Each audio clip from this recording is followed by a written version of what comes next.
started. Welcome, everyone, to the November 15th meeting of the Lawrence Douglas County Metropolitan Planning Commission. I'm glad you're all here with us tonight. This is a hybrid format meeting. Ellie, would you please walk us through the rules of that meeting? Yep. Ellie Mullins, planner, and I will be helping to facilitate the Zoom video portion of the meeting. I will work alongside the chair to facilitate the meeting proceedings. I have a few housekeeping items for this hybrid meeting. This meeting is being recorded and broadcast on the city's YouTube channel and cable channel 25. Please remember to mute yourself during the meeting when you are not speaking. The chat function for this public meeting is disabled. All chats will go directly to me. Unless you are participating during the meeting, please turn your video off. This allows the active meeting participants to be seen on screen. You will still be able to hear the meeting. When you are participating, please turn your video on. If you have any trouble, you can send a chat to me. The city reserves the right to mute people or turn individual videos off to minimize distractions during the meeting. And now I will turn the meeting back over to the chair. Thank you, Ellie. Into the communications portion of the agenda. Jeff, any written communications from the public to receive tonight? All the communications that were submitted by the deadline were included as part of your packet. Thank you. Communications from staff, planning commissioners, or other commissioners? Yes, one item tonight. We have received a request from the applicant asking to defer rezonings items 3, 4, 5, 6, 7, 8, 9, and 10 this evening. And so per your bylaws, that does require a motion from the motion from the commission to take that up and a vote for the approval of that if you'd like to defer those items. All right, thank you. And was there any rationale or reasoning behind that request? More time to go through the reviews and some other, excuse me, sorry, Sure. And go through the information there just to continue on the items. Okay. All right. This is by far the most complex project that I've seen in my time here, just all in one bite. And I think there's some outstanding reporting. It's is there a timeline in mind for when we might see this back? We would expect to bring that back at your next meeting. Would be in December. Correct. And do we think that all of the necessary pieces will be in place? I know that a number of those items were pending a CLOMA or FEMA response. Is that all expected to be done by then? I don't know if we're going to be able to get through all that, but there's hope to have some more resolution towards the items by December. All right, very good. Folks, this does require a vote from us, and what they're asking for is that we would defer items 3 through 10, which are all of the specific rezoning items. That would leave us with the comprehensive plan amendment, item 1, and the preliminary plat, item 2, for tonight. Accept a motion to defer those items if there's no objection. Yeah, I have a question. Yeah, please. And that is, if we expect it to be back in December, should any motion be that we defer it until December, or I'd really like to have a sure end date of this? If there's a way to do that. It's the commission's discretion. We would always try to bring applications back as soon as possible. But if you would like it to defer with that definitive date, that is at the prerogative of the commission. Okay. I'm with you that I'd love to see a firm date on this. The only hesitation I have is not really understanding the details of what needs to be done between now and then. I hesitate putting that hard date out there. Well, perhaps we could have something no later than the February meeting, if that's acceptable to the applicant. I'm not trying to tie his or her hands, but Sure. just know where we're going. Okay. I have a question. An applicant could seek a deferral had it not been this far along in the process, correct? It's just that they had been posted and on the agenda and the comment had been closed, correct? Correct. And when a applicant requests a deferral through that process, usually there's not a time requirement, right? A deferral is granted then the applicant and staff work together to figure out when the best time is to bring it forward. Is that right? Before, if it's deferred before it comes to you, correct. We usually just kind of work that out as the process naturally takes and unfolds. And someone could defer an item and then things could happen and they could decide to like, is it would it be deferred indefinitely? Like, I mean, in the sense that like someone could defer something, right? And then things don't get worked out and not come back for a while because that's just the normal process of what the applicant wants and where they're at, right? Like, yeah, that does happen in some cases. I just thinking about it like that, it seems like maybe we shouldn't have a date because they want to defer it and work out with staff and work out some of the things that they need to do and bring it back to the commission at the time that is like right for the applicant. Just a thought. It's just coming in here. I tend to agree with timing. I tend to agree with that logic as well.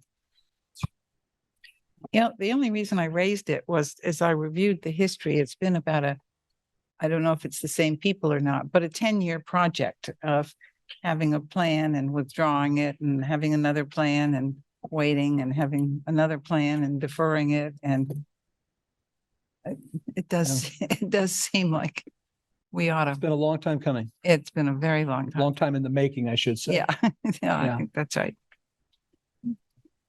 Any other comments before we take a motion? We'll have discussion before we vote as well. Yes. I would say I would prefer just to leave it up to staff and the developer on when they're ready to bring it back. If we say, I don't think we need to have an artificial deadline. I'm with you. I accept the motion to defer items 3 through 10. Can we just say that, Jeff? I'll make a motion to defer items 3 through 10. Is that sufficient? It is. That's my motion. I'll second. And a second, I think Commissioner Kelso beat you. Any discussion? Those in favor say aye. Aye. Aye. Opposed, same sign. And it carries. All right. So we will defer those 3 items. We still have a bit of work ahead of us yet tonight, but so thank you for that, Jeff. On to anything else on communication from staff or commissions? No other additional items for B2. Any actions, any written action of waiver request termination made by the city engineer? Also none this evening. All right, time for disclosure of ex parte communications from our commissioners tonight. I can start. I had a conversation with Phil Struble earlier this week to talk about process and the approach to these different items. There's nothing not already discussed here tonight. Any other ex parte communications? All right, and on to declarations of abstention. Does anybody need to abstain from an item tonight? All right, and now we're into general public comment. Sorry. So, and Sandy, if you have some comments to make, not about the items tonight. So this is the time that we have set aside for general comments from the public on items not on tonight's agenda. If you have something you'd like to talk about, we allow 3 minutes for that. You can approach the podium, state your name, and share your thoughts. I don't see anybody in the room. Ellie, do we have anybody on Zoom indicating an interest in general public comment? I'm not seeing anyone online. Ellie, thank you. So with that, we'll move on to our first item. This is, again, like I'd mentioned before, this is one of the more complicated, complex projects that we've seen come through, certainly that I have.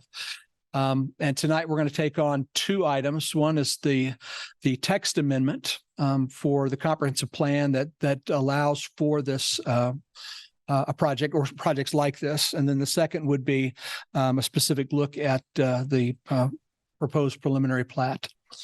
And with that, Sandy Day is going to talk us through consideration of a comprehensive plan amendment to Plan 2040, Chapter 8B, specific land use plans, the revised Southern Development Plan submitted by Landplan Engineering.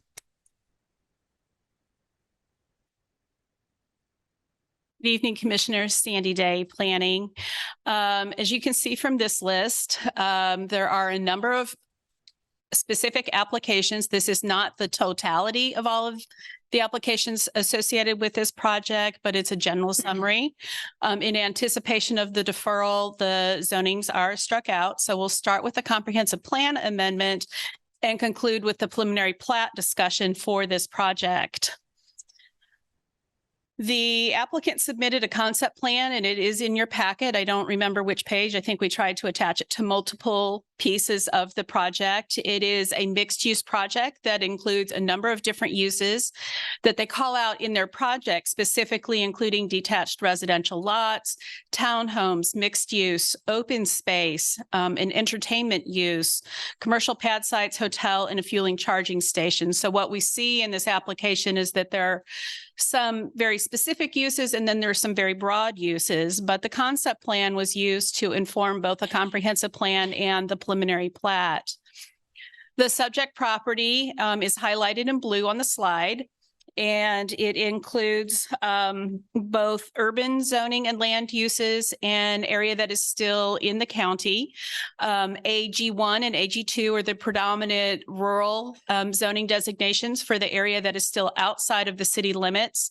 And then on the north side of K-10 Highway, we have a mix of multifamily, commercial, and planned commercial development that includes apartments and a number of different commercial uses along the north side of the highway. Some of the specific land uses, I'm not going to talk about all of them, but a couple of significant land uses include the Baker wetlands over to the east side of the property that extends quite far to the east. We have a few individual parcels surrounding the property, and then also a natural feature, which is the Wakarusa River, that is the southern boundary of the subject area that we are talking about tonight. Some of the existing conditions of this property that help inform the comprehensive plan, the preliminary plat, and actually some of the zonings when you'll see those. The entire property is annexed into the city limits, and that means that it is an appropriate property to talk about planning in the context of how this property would be developed. It currently has RS10 and AG1 zoning because one of those annexations was done a number of decades ago. And that RS zoning was applied automatically at that time as a holding zone. It's never been rezoned formally since then. And then the AG1 zoning property that was part of a recent annexation. Properties located at the intersection of two highways. Right now, 35th Street is a collector street designation along the north side of the property. There are plans within the project to relocate 35th Street, providing development opportunity on either side of that street. There is extensive floodplain, and that floodplain includes both fringe area and floodway. We'll talk about that. Within the project area, there is a stand of mature trees. And that also has an impact on the project in terms of how open space is organized for this project. One of the things that we know more about in this application than we have in previous applications is the intersection of how K-10 and Highway 59 will interact. We do have KDOT staff online on the call if you have specific questions later in the presentation or after the applicant's presentation.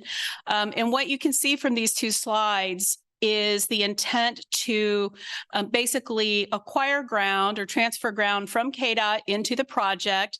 And that would allow for the reconstruction or the relocation and alignment of west of 35th Street within the project area. The South Iowa Corridor is an existing commercial area within the project, and it actually mapping wraps around to 23rd Street.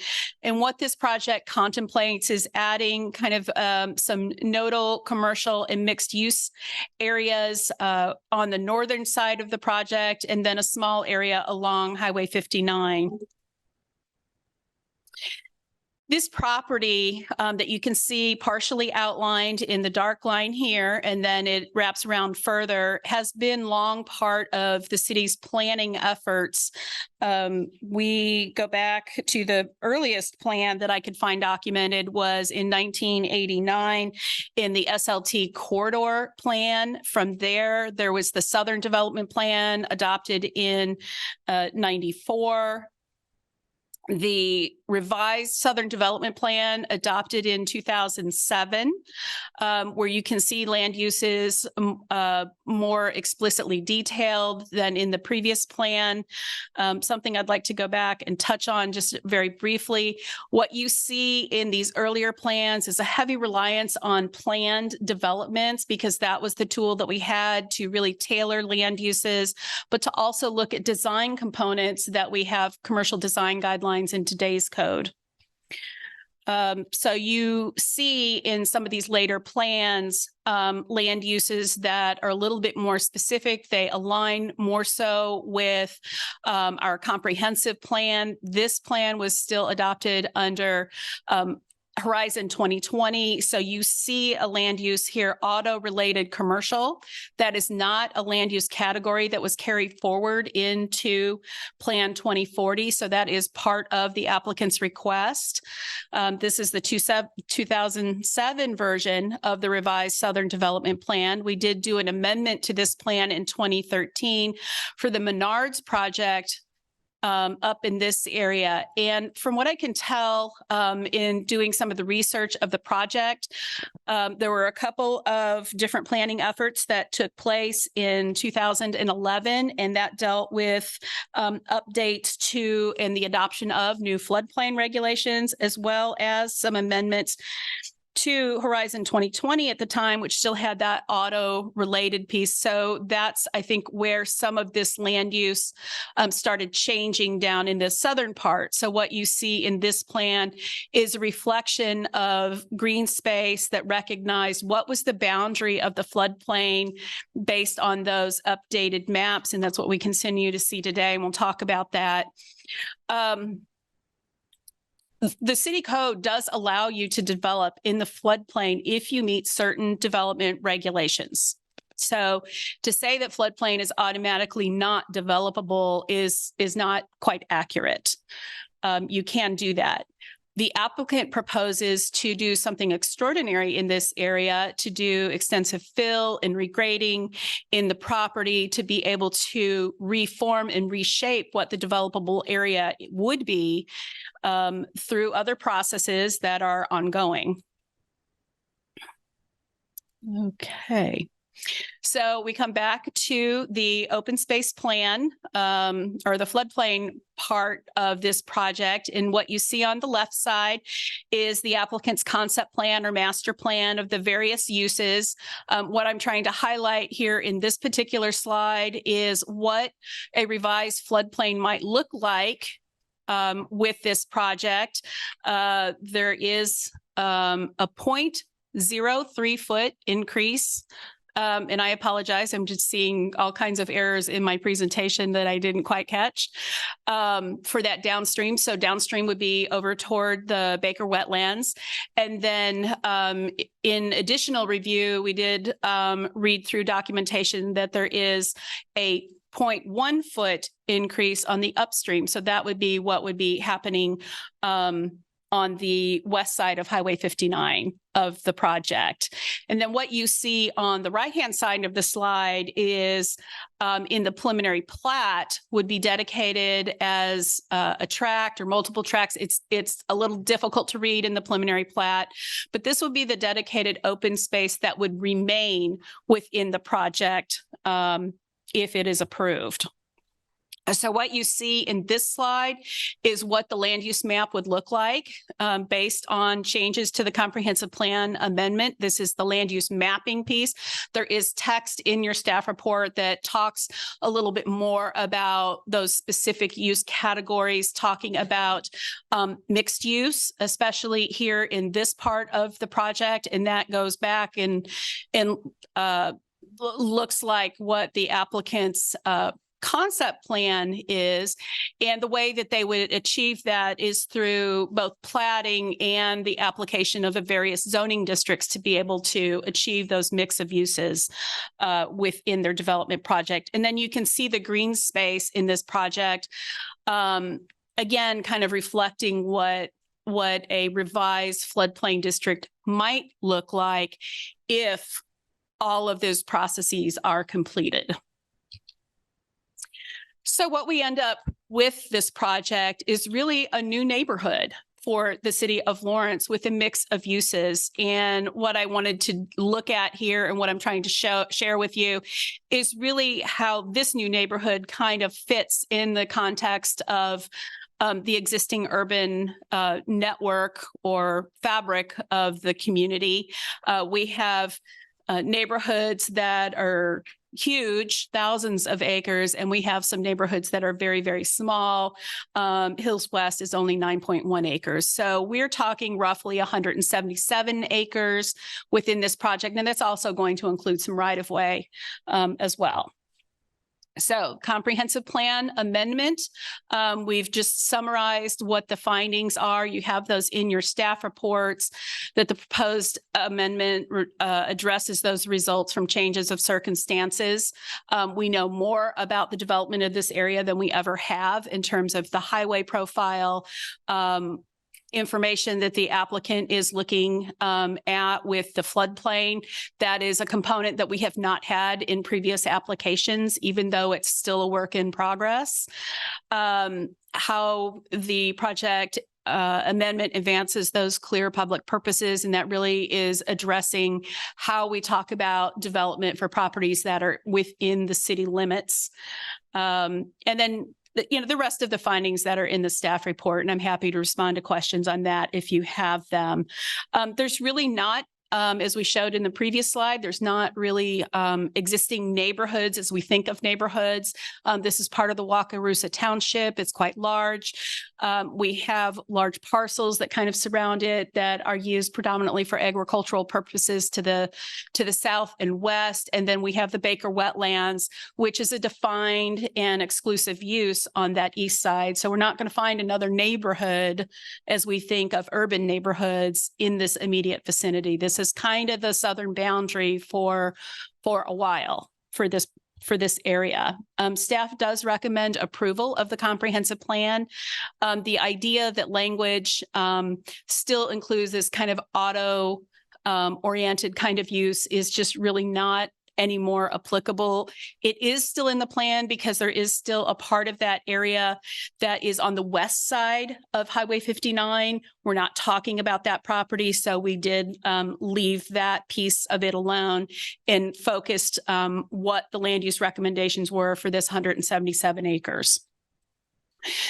So the next step in the development process is really to look at and assess the various types of land use entitlements. Those deal with the physical distribution of land, the zoning, the platting, infrastructure development and availability, and then eventually site planning, development plans if it were to go that direction. So the items that you're seeing tonight out of this development list are the comprehensive plan and the plat. These are kind of questions we ask developers, or we ask developers to ask themselves when they are considering projects. Do you have the right land use entitlements in place for your project? So we are temporarily pausing this discussion on the zoning.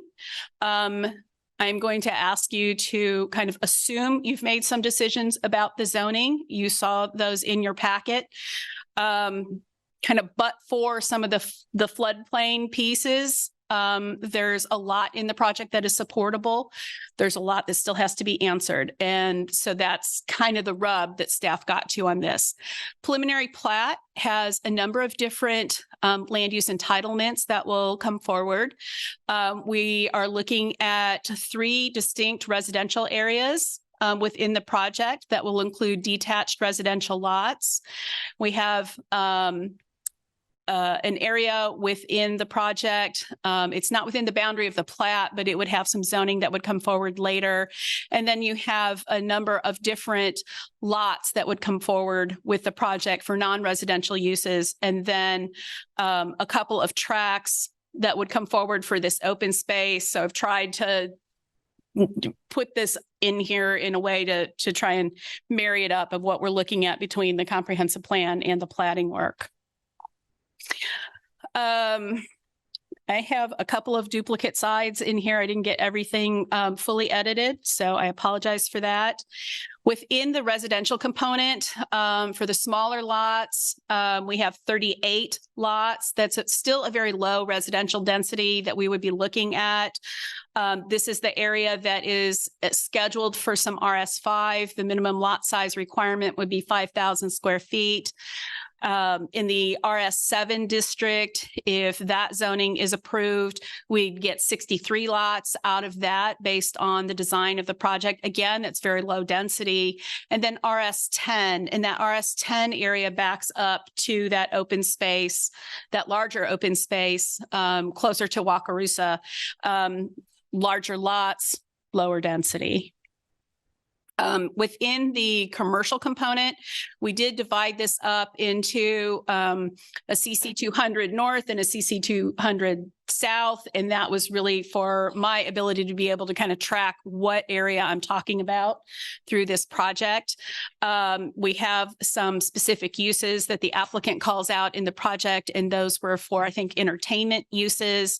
And then you see in the north area is where the applicant is designing lots to be able to accommodate and look at the mixed use kind of land use. And then the CC 200 South piece has 2 pad sites and 2 sites that they're looking for hotel uses on that.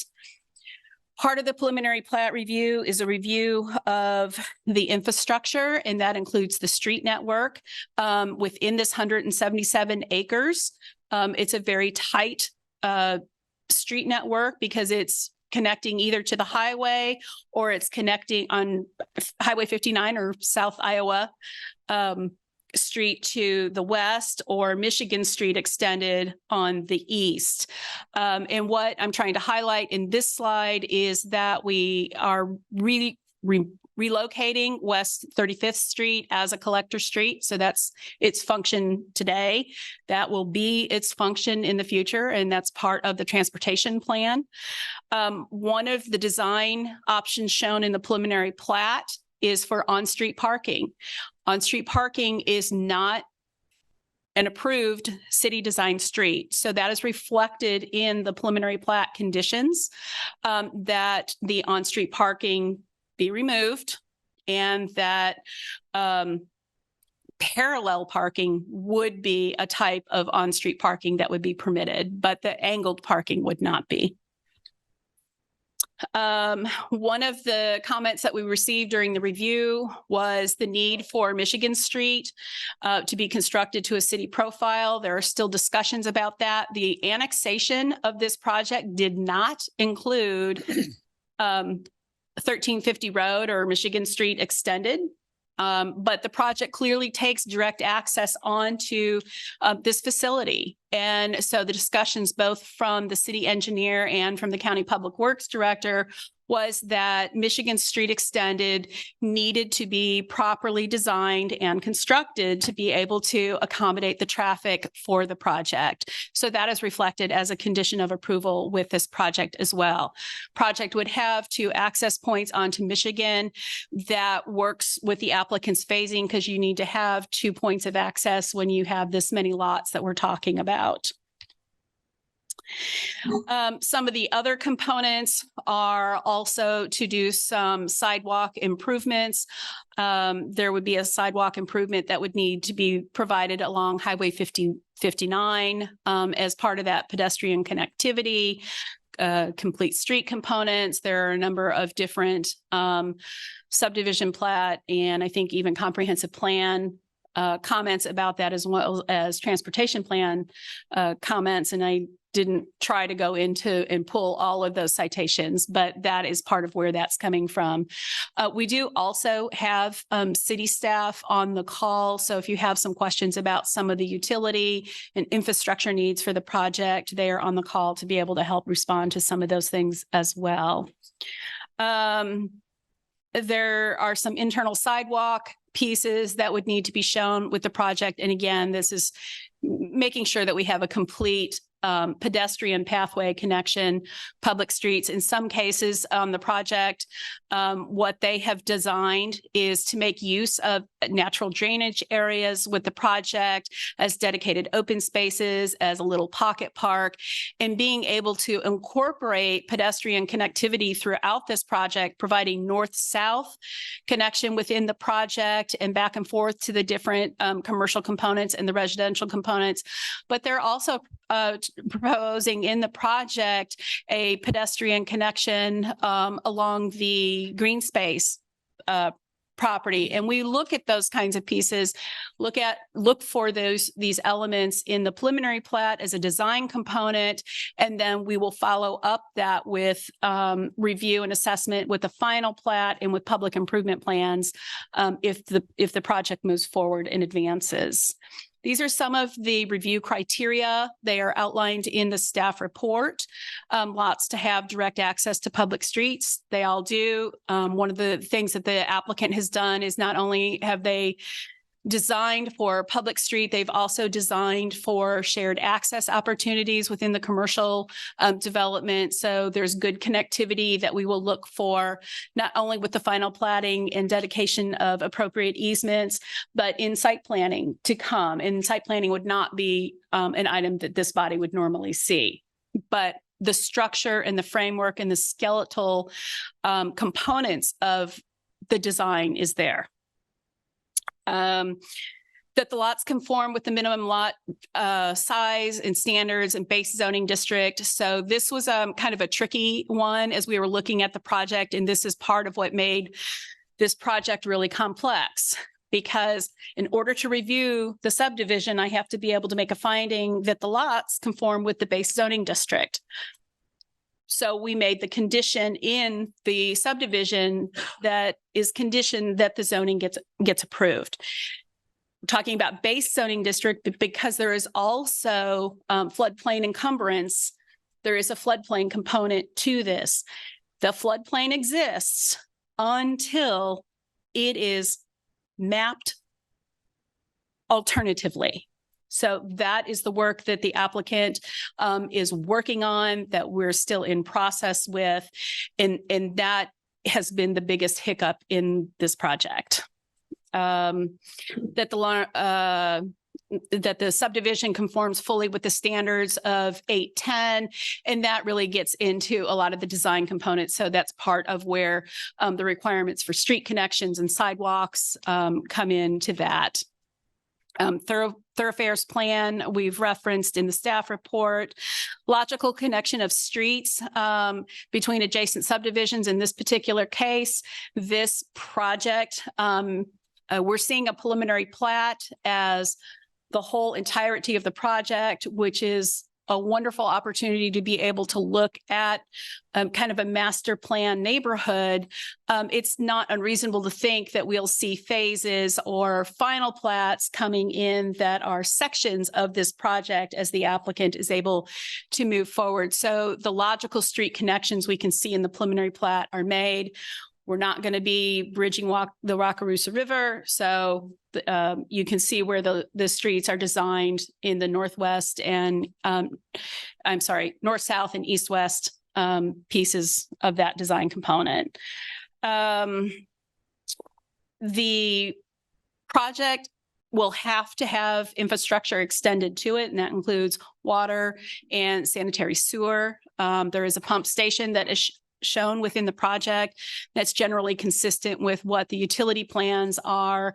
We have the new big wastewater treatment plant now operational and online, and it was designed with the expectation that there would be development in the area.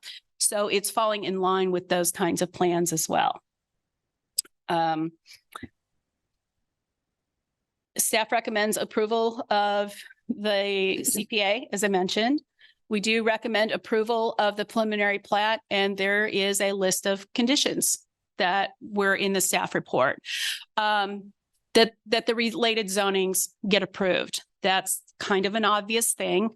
Can't build these things without having the base zoning in place. That also includes the issuance of the floodplain application. The applicant has to work through the CLOMR. You'll notice that that says approval and issuance. It's been received. We're working through that. We're working with the applicant trying to get those big picture pieces resolved. There is a requirement to provide a revised traffic study. It will have to be reviewed by city and by KDOT. There are a number of comments that were made in that document that have to be resolved. Staff's recommendation is that the plan for the traffic study as well as the downstream sanitary sewer analysis be submitted prior to the submission of the final plat for review and approval. And that way we can get that step out of the way and really be focused on the final pieces of the final plat. It's not unusual that an applicant would kind of hold off and submit that all as a package. We're going to have to review those documents and resolve all of these conditions of approval on the preliminary plat before we can move forward with the final. Then we've also asked the applicant to provide proof of the CLOMR from FEMA, also to provide proof of the land transfer from KDOT. Those pieces are base requirements. I can't plat ground that somebody doesn't own. So they will have to come to a resolution with KDOT on that. And then also the annexation of Michigan Street needs to move forward for that. Whether that's something the city commission does, whether or not that's something the applicant does. The city staff has been talking about needing to do some work along K-10 and doing some additional annexation that may not move at a pace that is beneficial for the applicant's project. We're just starting those conversations with county staff about what that's going to look like. So that may be something the applicant wants to move forward with to better match their timeline. The last condition, condition number 8, has a number of parts to it. And these really have to do with technical requirements of the subdivision, providing some notes to show some additional shared use path, removing the angled parking. Parallel parking is fine. That's part of the city street design and profile. The angled parking is not. And then we also need to get the list of minimum floor elevation for building openings or MIBOs. And that is applicable to any lot that is adjacent to floodplain or to a drainage easement. And that really just allows builders and developers, as they move forward, to have an expectation of what's the lowest point I can get to on that project. So that's a piece that does need to come forward sooner rather than later. That concludes staff's presentation. As I mentioned, there's a number of staff that are on the line or on the call. If you have some specific utility questions, we can reach out to those staff members. Very good. Thank you. Sandy, thank you. And up next, we provide time for the applicant to share presentation. Typical format for this is 10 minutes up front and then 5 minutes after. I understand you might want a little bit of extra time. Also want to talk just a little bit about the items that we have in front of us. There's just 2 basic items, 3 votes with 2 items, 2 votes on the text amendment, 1 vote on the preliminary plat. Hearing those all up front so we understand the context makes an awful lot of sense, but we'll handle each one of those things separately. So when I come to you now, do you want to address both the comprehensive plan text amendment and the project now? Would you like to do that more as we take those items on? I think we can get all of our presentation in 15 minutes so that you have all the information from us. And then we'd reserve a little bit of time for. You'd be allowed 10 minutes on each of those. So that works just fine. Okay. All right, please go ahead. Thank you, Commissioner Rexroth. My name is Patrick Watkins. I'm an attorney here in town. I'm here on behalf of the applicant. I appreciate the guidance there. That's very much appreciated. So with me tonight is the development team. I'll just recognize them very briefly. Travis Brock and Phil Bundy, part of B3 Developments. We've got the team from Landplan, Phil Struble, CL Maurer, Corby Rust. We also have our third-party consulting engineer, our water specialist, Don Baker, is here. I'm going to break this up into a series of presentations to you all. I'll start and I'll hand it off. This project came before you all in the spring. It was February and March earlier this year when you looked at the annexation. In the last 6 months, the developer has covered a lot of ground.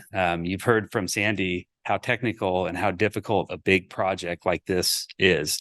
And I think we're pleased to bring to you all tonight a series of applications that took a lot of time. It took a number of meetings with staff.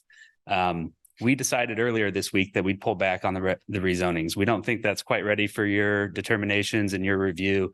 And we appreciate your willingness to grant us some extra time, because that little window will give us the ability to clear up some issues that we think is going to make your job a lot easier. So thank you for that. I should recognize Sandy. That was a very good presentation. It was a lot of information, and just judging by the conditions that you saw on the preliminary plat, it's a ton of information. So we appreciate the staff's work. We appreciate Sandy's work in particular. Remarkable job with that presentation. There's a number of technical aspects of this project.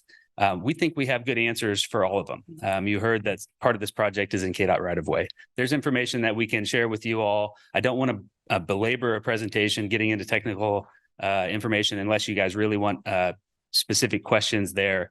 So I'll pass it off to Corby Rust. He is an engineer with Landplan, and he can walk through a couple of the presentations about the applications. Don Baker will follow him, and then we'll have Travis give you sort of an overview of the development as a whole from the developer's perspective. Let's go ahead and do that. Come on up, Corby.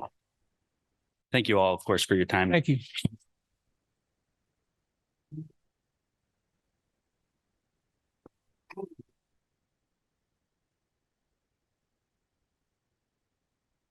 Good evening, commissioners.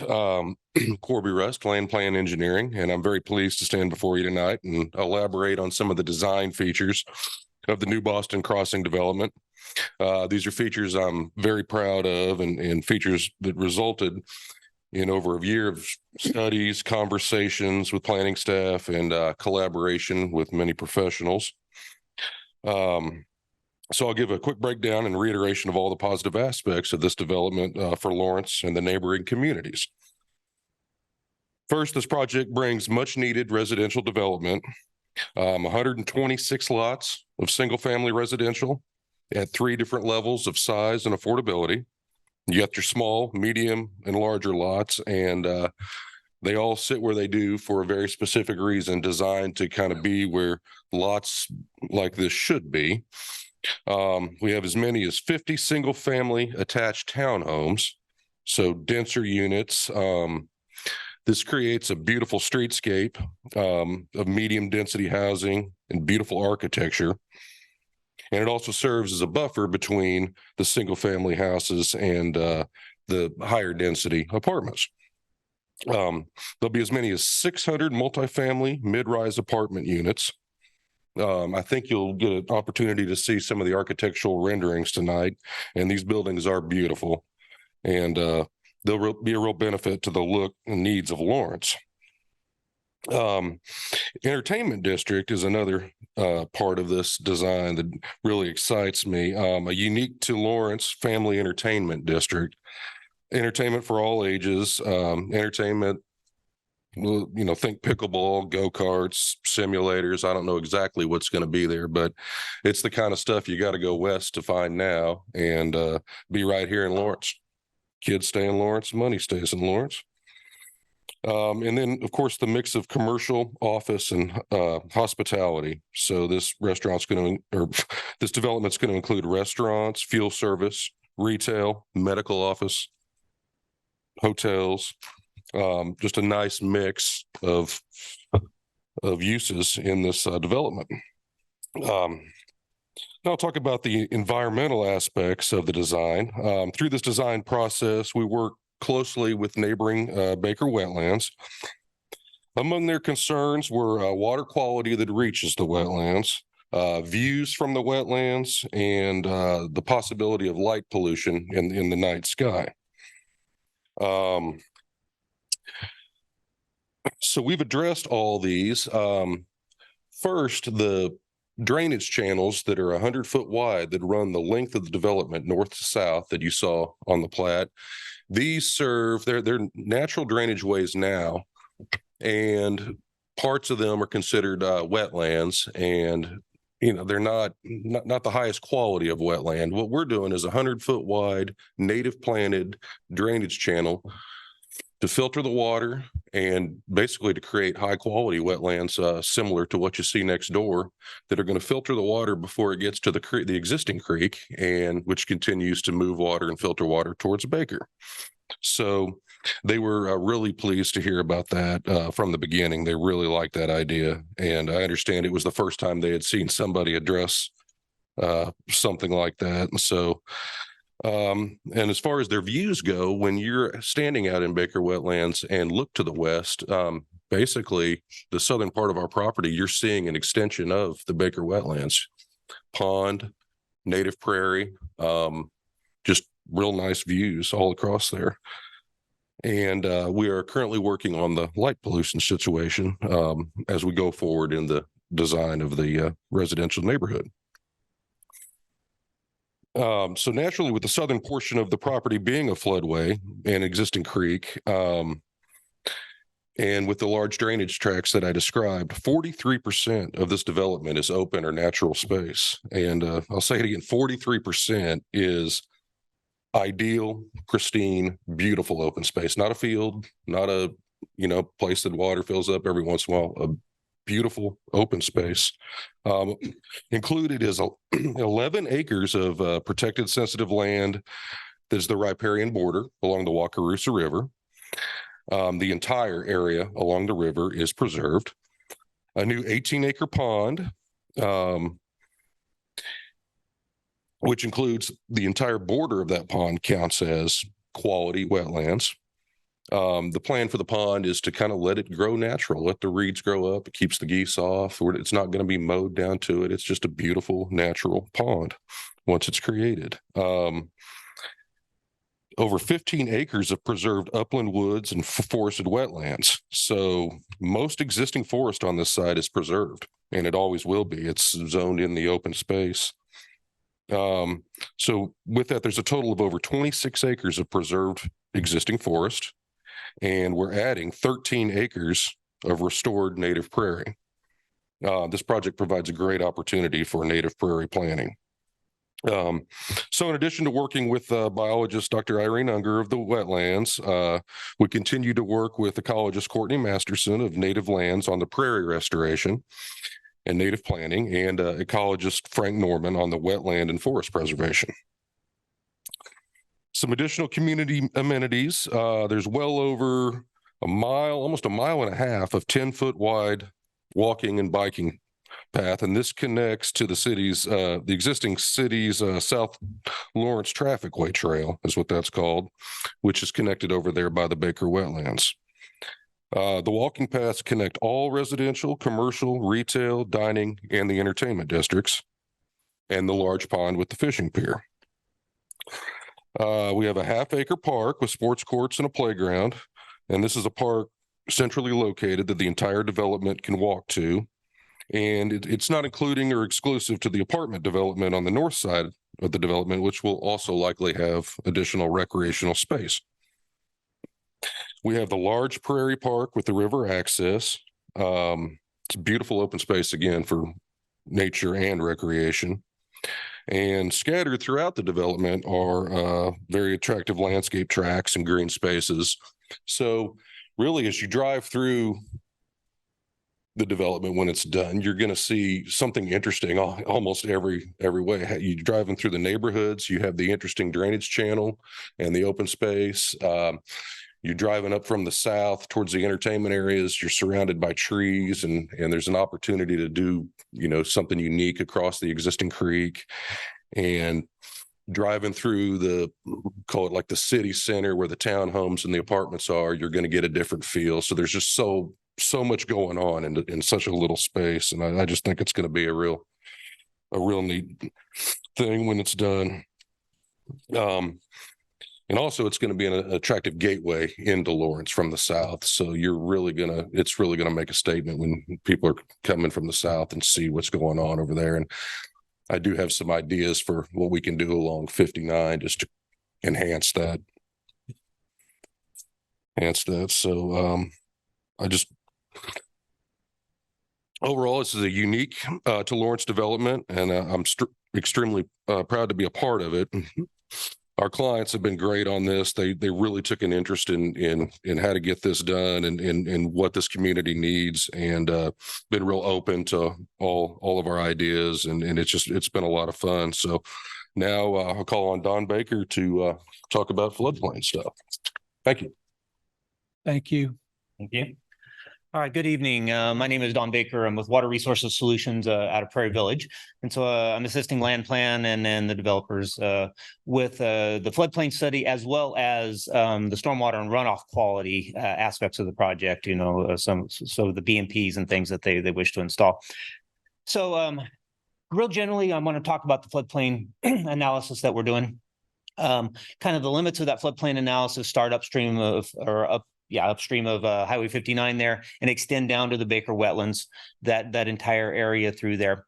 This particular floodplain study is extremely complex, as it's been alluded to all evening. Lot going on there. The floodway and all the FEMA mapping was originally done in 1996. And so if you can imagine technology back then, quite a bit simpler, right? Less complex computer programs and that sort of thing. Analyzing a very complex hydraulic situation. And so they did the best they could with the tools they had, and we were left with the definition of the floodway and the floodplain that we have today. Just for those, a little more information there on floodway and floodplain. The reason that floodways were developed was the idea of was to allow development in a floodplain, and so that you fill up to that line, that designated boundary of that floodway. And so if you did that, the water surface elevation would rise 1 foot somewhere along the river, the entire length of the river. That's by definition. So you can fill all the way up that line, and the water will not rise more than 1 foot anywhere. And so that's kind of an important piece of what we're using to move forward here.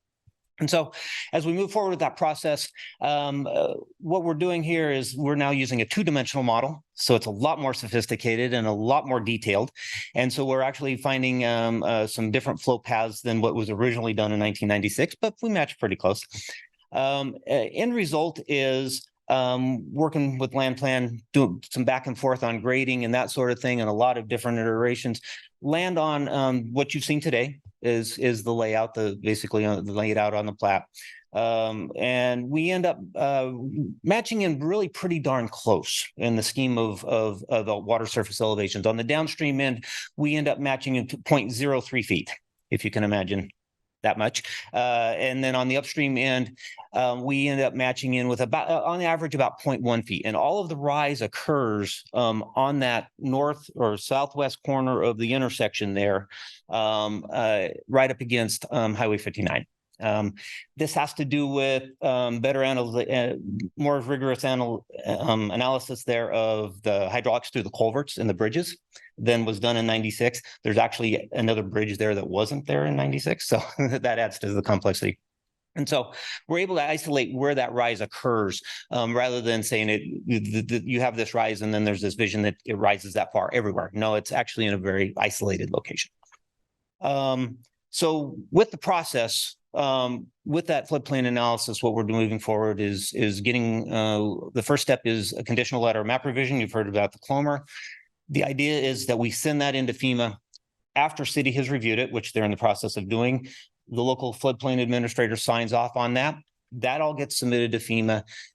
FEMA, we go through the work with them. That gets a conditional letter of approval. That gets a conditional approval. Well, after that, you go build the project, build the development. After that, you come back, you go survey it. Yes, we matched exactly what we said we were going to do. Then we're issued the letter of map revision. And so that's actually when it becomes officially the new floodplain regulation for that area. So, trying to think and other highlights here. A lot of this was already covered as we were speaking through as all these presentations were given. But in general terms, like I said, we don't cause a rise anywhere except on that upstream end. And the question is it just because of more detailed hydraulic calculations or not? And it's a very, very small change in the water surface elevation there. So with that, I think I'm going to pass it off to the next person here, but I am here as you go through your discussion this evening. Please ask questions about this. It is extremely complex, and I will do my best to give you answers that help you with your decision. So. Thank you. And I just want to be clear, I'll be stopping us right at the 20-minute mark. That's all the time we have allotted tonight. So okay, I'll just knock this out really quick. I'm Travis Brock. I'm with B3 Development and the developer of the property here. Appreciate everybody being here tonight. We've got a rendering that has probably not been seen by anyone in here. We've shared it a little bit around the area. And that's really what I'm here to do, is just to kind of show you through this particular document. If you want to move to the next slide, please. What we've tried to do here is bring to Lawrence, a true mixed use development, one that has residential. Oh, can I? You might be able to. It's a PDF. Oh, there we go. I can control it. Great.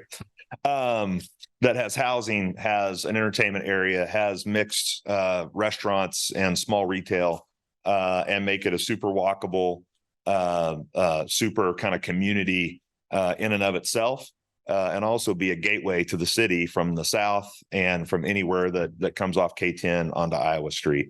I'm just going to flip through a few of these slides. Obviously, these will be available, but what we've wanted to kind of highlight here, this is kind of a top-down look at our entertainment area. That would be 59 Highway on the top and Lawrence SLT on the right, where we've got 3 casual restaurants next to a fueling and recharging station, which is definitely needed along the K-10 corridor. On the top left, we've got dining and retail options that we want to bring in. And then we have kind of our core entertainment concepts here, and have had early conversations with potential tenants for these buildings, with a bowling entertainment center, video games, birthday parties, and then a pickleball restaurant, and bringing those two to kind of anchor that entertainment area. This is a great slide to kind of show all 3 of the core types of housing that we hope to have. We've got multifamily apartments. We may be able to bring in some mixed use, commercial services, those types of things on the ground floor of some of those buildings. We've got townhomes, 40 to 50 townhomes through here. And then we've got our single family homes as we transition to that. On the what we're calling the landing right now, this kind of includes the apartments and the townhomes in one kind of community that has covers both sides of 35th Street. And we believe we've got, apartments for rent, potentially condominiums for sale, which would add another component to this. And then 40 to 50 townhomes that could be rented or sold as well. On our single family, we've kind of named it the villas, the retreat, and the reserve. And these are just giving multiple options along the strata of single family homes. We've tried to give a high level estimate here of maybe some home prices that we would have there. Then down to the south, closest to the lake, we've got a hotel district with potentially a restaurant in the parking lot there. And then we've got what we're just calling the offices right now. And we really feel like this is the area for community type things that could be, daycare, early education, higher education outreach, vocational education, medical, physicians, dentists, or local small businesses that would come in there. And then 2 needed hotels for this area as it grows. So overall, what we've tried to do here is provide you with, a concept. We are working with partners to go look at all the vertical development that we'll have here. So these are certainly not, architectural renderings that are going to be built, but are bringing to life what we're trying to ask for in our zoning and our platting to give you all a better feel for what we're trying to do here. And, at the end of the day, have a really neat mixed-use project for the community. Thanks for the time. Thank you, sir. All right, and we are at our time there. Well, thank you for that. We'll move on to public comment on these items. If you have an interest in presenting tonight, please approach the podium, share your name. We'll look both in the room and online. I'd ask you to stick within the 3 minutes that we have for this tonight. And would you like to get started? I have a point of order. Yes. I'm just curious, since there's 3 different votes and there's 3 different things, and we asked the applicant how they wanted to handle it. I'm curious for public comment, how people want to handle it, right? Do we handle one and people want to talk and they get 3 minutes on one item, and then we have another item and people get 3 minutes on that item? Because I don't. Yeah, so to be clear, it's 2 items, 3 votes, but 2 items. Yeah. So there wouldn't. Which is why they got 20 minutes instead of 10.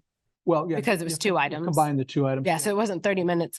It was 20 minutes because there's 2 Yeah. items. And I thought, Chelsea, that as people approached, if they wanted to differentiate between the 2 or talk between the 2, that I consider that and allow it on a case by case, as opposed to just opening it up to 6 minutes per person. Well, and I guess the reason I'm thinking about it is because I'm trying to figure out in my head, or when we go to discussion, we're going to pull it back and go to discussion on both items then. We'll come back and or are we going discussion to on just one at a time, the text amendment first and then the plat second. Okay, but there won't be item 1 and then item 2 as far as public comment, Correct. discussion, vote. Okay, Correct. just wanted to double That's check. okay. Yes, All right. fine with me. I Yep. just All right. wanted to Thank you. know. Thank you.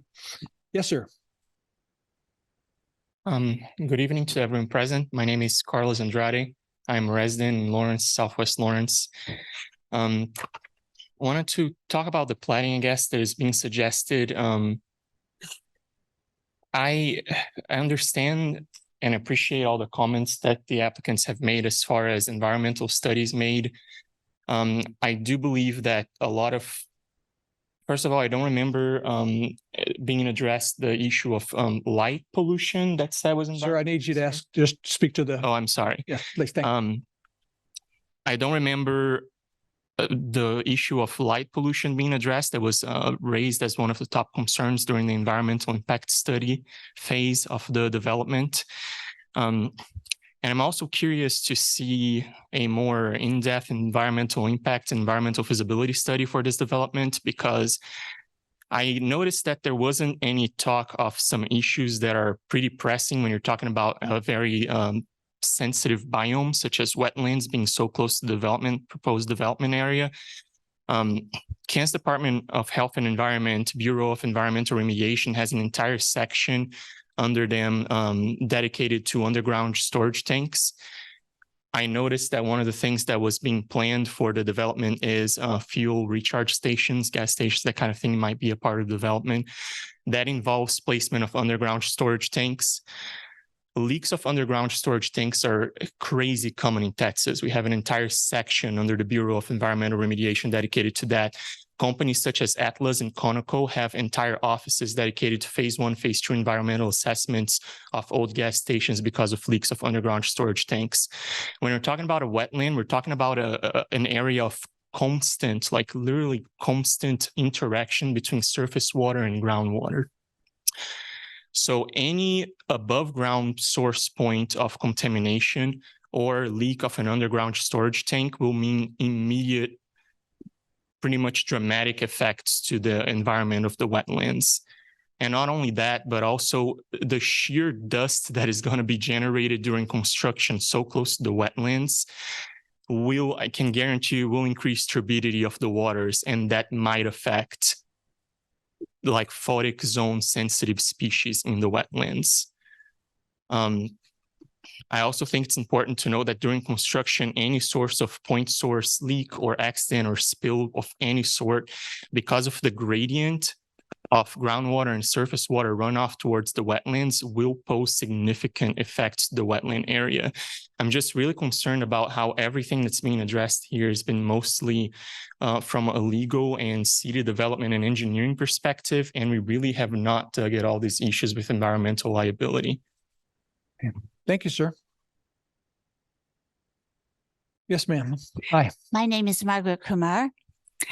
And I'm wondering whether anyone has considered what effect this development and similar future developments will have on downtown Lawrence and the urban core.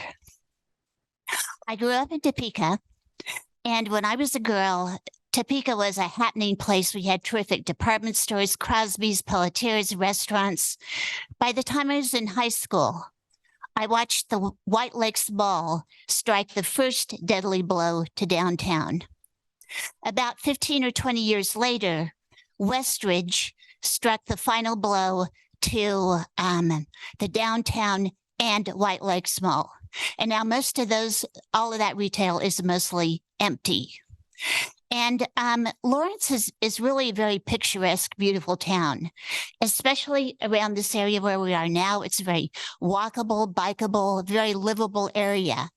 So I don't understand why anyone would want to make it more ugly with more suburban sprawl. And that's what it is. There's nothing attractive about strip malls, 4-lane highways. You can't walk or bicycle along those places. And for example, the people living down there, how are they going to get anywhere? To get to any services, to get to Central Lawrence, they're going to have to get in their cars. They're going to have to drive. That's more and more fossil fuels. And that is not the direction we need to be headed with global warming. More cars, more traffic, more congestion. That is what you are creating. I mean, if you want to do these things, what about infill? You know, I hate to see the countryside littered and taken over by more and more suburban sprawl. Thank you. Thank you, ma'am.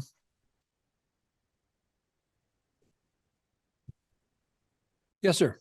Good evening. My name is John Martin. I'm a resident of Lawrence and have been for a couple of years. I'm also a former elected official from the Charlotte metro area. I was out there for about a decade, was the fastest growing metro area in the country for the 10 years I was there. As part of my work out there, I rewrote 2 UDOs, a city UDO and a county UDO, and worked on somewhere between $750 million and $1 billion worth of development as part of my role as elected official. When I look at developments like this, I see a lot of positive things. However, there are some things that concern me. And one of the things that caught my eye right away was how will the proposed amendment advance the interests of the citizens of Lawrence and Douglas County as a whole? And I have to say that struck me just for this last citizen's comment right there. Lawrence in the last decade has really, professed the idea of suburban sprawl out west. And this movement here, rather than putting it in an infill here in town, we're moving suburban sprawl out south of town and close to a very environmentally sensitive area. There's also a picturesque area of Lawrence that a lot of folks think of Lawrence, the Baker Wetlands, and coming in 59 in the south and then coming into the city. So I would challenge the location more than the development itself. A multi-use development is the way to go. Good walkable, mixed-use communities that have a mix of denser and medium density and lower density with some places for people to gather. That is not only the past, that is the future.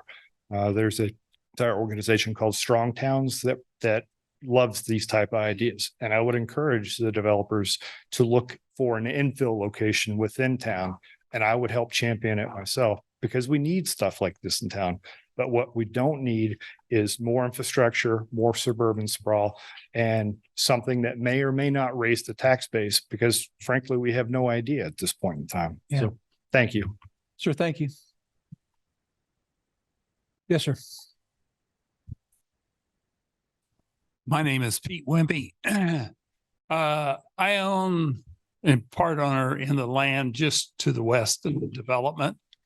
I have a concern and I have a question and I have a compliment on trying to put more housing lots so that we can have affordable housing in Lawrence and Douglas County. My concern is there is a major drainage ditch that you're calling wetlands, and it actually is a drainage ditch that goes through east and west to east. I was concerned about who is going to be in charge of keeping that cleaned out so that it keeps on draining, because if it plugs, it's going to flood our property. And I don't believe you can legally flood our property. So I need to find out who is going to be responsible for keeping that ditch to where it's draining and clean. The other comment I had is on the north side, why is KDOT doing away with the ramp? And why is this part of the development? I don't know if anybody has an answer to that question. And then a little bit on the history. The city and county have planned on that developing for quite a while. In the 1960s, they came out and put a sewer line through that property. And the sewer line was to take care of future growth in the area. So all of the people that think this is a new idea, this has been around for longer than most of you have been around. So something to take into consideration. Thank you. Thank you, sir. Good evening. Good evening. I'm Tad Kramar. I live in Western Douglas County. I do a lot of things in Lawrence, city of Lawrence, even though I'm not within the city limits. Lawrence is very important to me. I think this proposal needs very careful consideration and examination and review. There are many serious issues involved and should not be taken lightly. For some examples, the floodplain, are we sure that potential flood issues have been adequately resolved and addressed? I don't know. I think that takes a serious examination. Traffic on Iowa Street is already very heavy.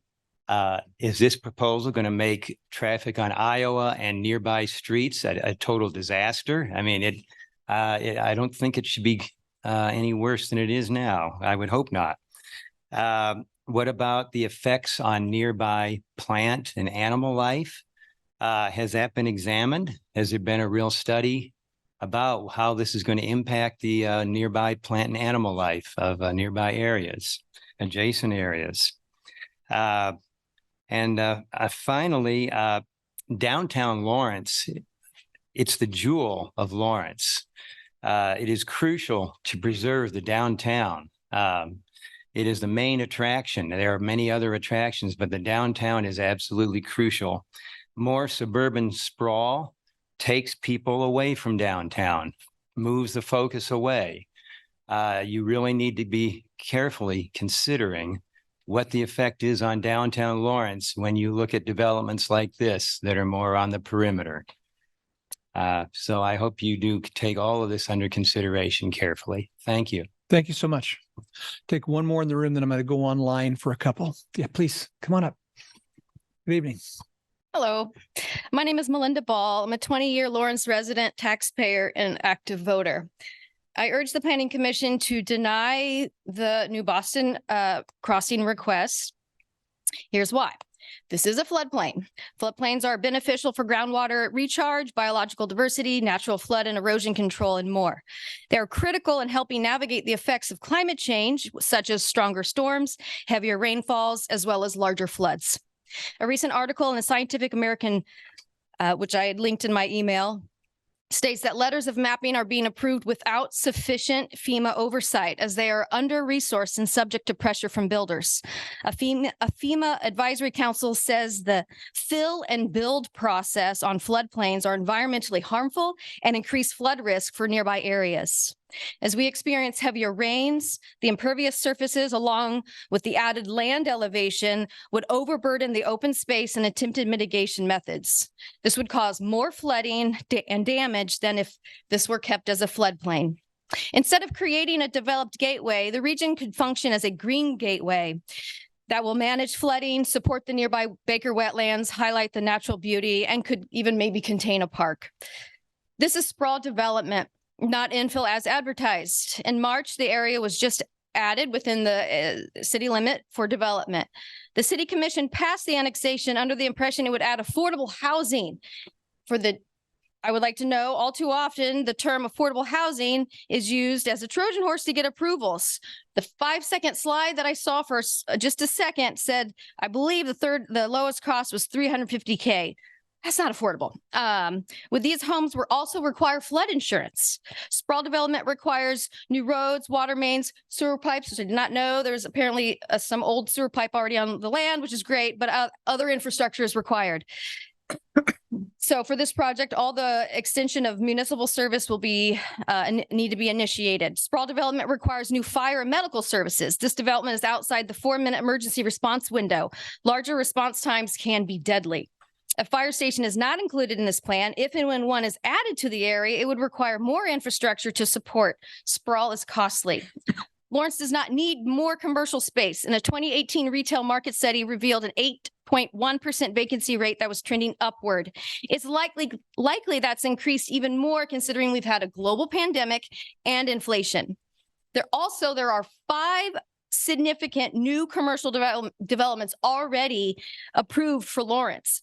Add those 5 to this, it's possible the vacancy rate could be well over 18%.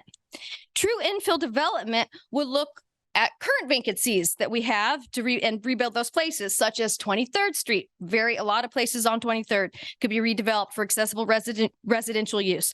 The old On the Border location could be revitalized, maybe to a hotel or something. And then finally, there's a new 40-acre lot, wide open space at 31st and Michigan that could be maybe used for commercial or residential mixed use. Please consider. Thank you for your time. Thank you. Let's go online. I see a couple hands raised. Rob Richardson.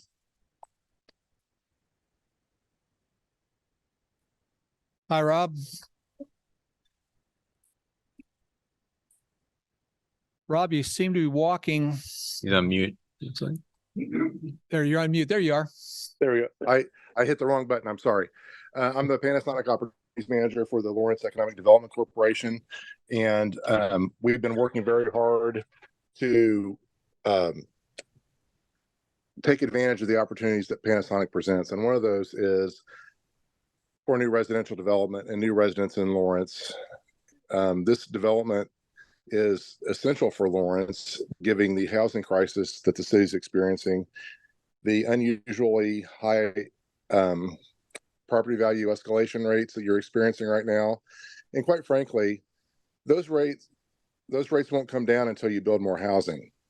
You need to build housing to balance out the housing market.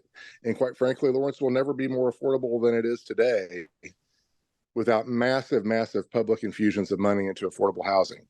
One way you can help mitigate that is to build new housing. This development provides new housing, and it is very important to the city. It is very important to even the folks at the lowest economic strata of the city because their housing is becoming more unaffordable as well. Apartment rents have gone up in Lawrence in the last year. Taxes have gone up in Lawrence, and those all flow down to the renters. And so Lawrence needs this development. We can work through all the environmental issues. We can work through all of the safety issues, whatever we need to work through, but Lawrence needs more housing.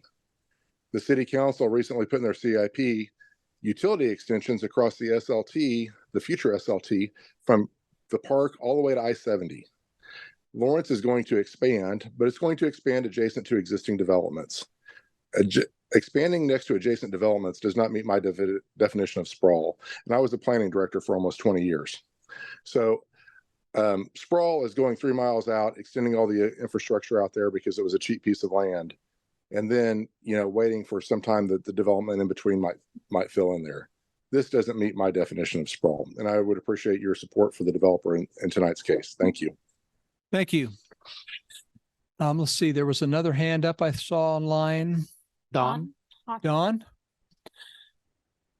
Hi, my name is Dawn Hawkins. I've lived in the community for 30 years. It looks like a lot of work has been done to put this proposal together. It looks like it could be a good plan for somewhere else, not right next to the Wakarusa River and the precious wetlands this community holds so dear. I urge you to deny this application. The community does not want this here. The commissioners must pay attention to the decisions of their predecessors. This proposal is bigger than the 4 previously rejected applications for the same development in this location. The original concerns are largely still there, only bigger. The South Florence Trafficway was blocked for 2 decades, I think, because the community did not want it to destroy the wetlands. We apparently haven't had a stormwater engineer for months, so has this project been reviewed by a qualified person with regard to the runoff from the considerable footprint of the buildings, parking lots, and pickleball courts? Doesn't the land need to be raised 2 feet above floodplain level? I might have misunderstood, but I don't think the proposal accounts for that. FEMA hasn't approved the change yet to the current floodplain status. I don't really quite understand the timeline or workflow of that, but if that's not approved, why are we even talking about this? I echo the comment regarding affordable housing. I do not see affordable housing included. Please deny this request for preliminary platting that would cost considerable staff time to eventually come to the conclusion that it is a bad idea. Thank you. Thank you. Is there anyone else online? Not seeing. Before we move back to the room, I don't see anyone right now. Yes. Mr. Gacius. Thank you. My name's Ron Gacius, and I'm from the western suburbs of City of Lawrence. Our community needs housing. I am a housing advocate. I am a affordable housing advocate. I spent 5 years on the city's Affordable Housing Advisory Board, too, as its chair. We need actually a lot of new housing. The Affordable Housing Advisory Board just recommended $2.2 million of subsidy for housing that meets the Housing and Urban Development Department's definition of affordable housing. It's all subsidized housing. Market price housing does not meet the HUD definition of affordable housing. We're not building any affordable housing unless it's subsidized. This project, to me, is not a small sprawl project at all. It meets 2 immediate needs of this community: more housing at diverse price points and more commercial development. And why do we need those 2 things? Because we are crushing our residential property taxpayers, and we are overwhelmingly residential property taxpayers in this community, much more than the typical community, because our 5 largest employers are all property tax exempt. K Youth School District, City, County, Lawrence Memorial Hospital, all property tax exempt. It's not commercial property. We don't raise a dime from any of that. The pressure is on residential property taxpayers. 2 years ago, average increase was 10%. Last year, almost 8%. Now, I can afford my property taxes. I live in the western suburbs, and everybody out there is rich, right? We can all afford our property taxes. But most of my fellow Lawrenceans get pinched badly when property taxes go up 20% compound over 2 years. So we need more residential development. I'm hearing lots of issues of concern about this unique site.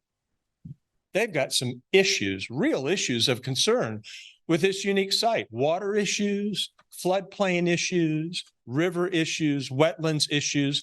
Let's give them a chance to address those issues. There are solutions to many of those issues. What I've seen today is a prospective proposal from a developer that wants to work with us with those issues. Let's discuss very briefly infill. For 5 years, I was an advocate for infill on the Affordable Housing Advisory Board. Guess what? Ain't no infill happen in this community. The NIMBY crowd comes out and talks it all down. I saw project after project after project come before this planning commission and or our city commission and get voted down. It met all of the requirements of what we needed. Multi-use, greater density, particularly the greater density. Nobody wants density except in the plan. So we got to go outside someplace else. You would never build the number of units as this is proposed in any infill development inside the city. You don't have space. The city is the largest property owner of vacant space, that in the university. But could we find any vacant space among any of the city's property to put a housing facility, a pallet home? No, we had to buy new land. You'd ask you to wrap up, please. Thank you very much. I urge your favorable consideration of this proposed through the many steps. Mr. Ullman.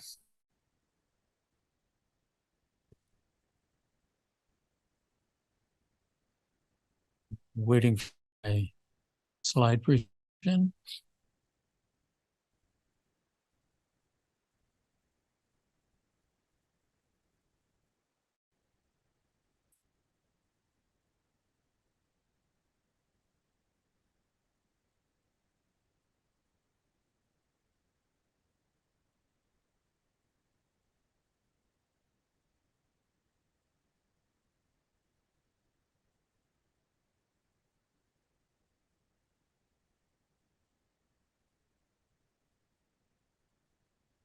Jump in the File Explorer and look in close. Looking on that. Ellie, do you see anybody else online? Anyone else online? Would care to see? Patrick, you go ahead. We'll come back to you, Mr. Ullman, as soon as we're in here. Thank you, Chair. I wasn't sure if I should go now or next, but I'll jump in now since it's all connected. Thank you for the opportunity to speak. Thank you all for your significant service to our community.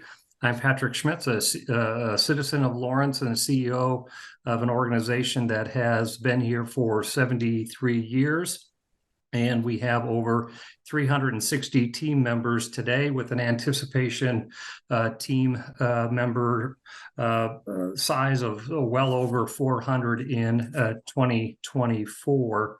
Many of these are good paying jobs, with about half of them being very good to high paying compared to the average Kansas position. Earlier today, I sent you a letter. It was late, of course, to get into the packet, so I'm just going to read it to you, and of course, you'll get it later. I'm here to express my wholehearted support for the proposed New Boston Crossing project in Lawrence, Kansas, and I believe this development holds immense potential to address critical housing needs for our employees while simultaneously fostering broader community growth. As an employer deeply invested in the Lawrence community, our organization has consistently faced the challenge of affordable, accessible housing options for our staff. The New Boston Crossing project, with its focus on providing quality housing, presents a timely and valuable solution to this ongoing concern. One of the noteworthy aspects of this project is its potential to create a ripple effect in the local housing market. As new purpose-built housing becomes available at New Boston Crossing, existing homeowners may choose to relocate to these modern residences. This transition not only frees up existing housing stock in other parts of the community, but also creates an opportunity for a more diversified and inclusive housing market. The positive impact of this housing initiative extends beyond our immediate needs as an employer. By encouraging the relocation of current homeowners to New Boston Crossing, we anticipate a release of properties into the market, which in turn contributes to the overall affordability and availability of housing options in Lawrence. This, we believe, aligns seamlessly with the city's vision for inclusive growth and sustainable development. Furthermore, the New Boston Crossing project brings with it the promise of community amenities, green spaces, and well-designed urban environment. Such enhancements not only contribute to the overall quality of life for our employees, but also creates a vibrant and attractive neighborhood that will likely attract businesses and residents alike. In conclusion, we firmly believe that supporting the new Boston Crossing project is not just an investment in our employees' well-being, but also a strategic move to contribute to the long-term development and prosperity of Lawrence. We encourage all stakeholders to recognize the project's potential to address the pressing need for employee housing and concurrently stimulate positive changes in the broader housing landscape of our community. Thank you for your consideration of our perspective, and we look forward to witnessing the positive transformations that new Boston Crossing project could bring to Lawrence. Thank you, sir. Mr. Ullman.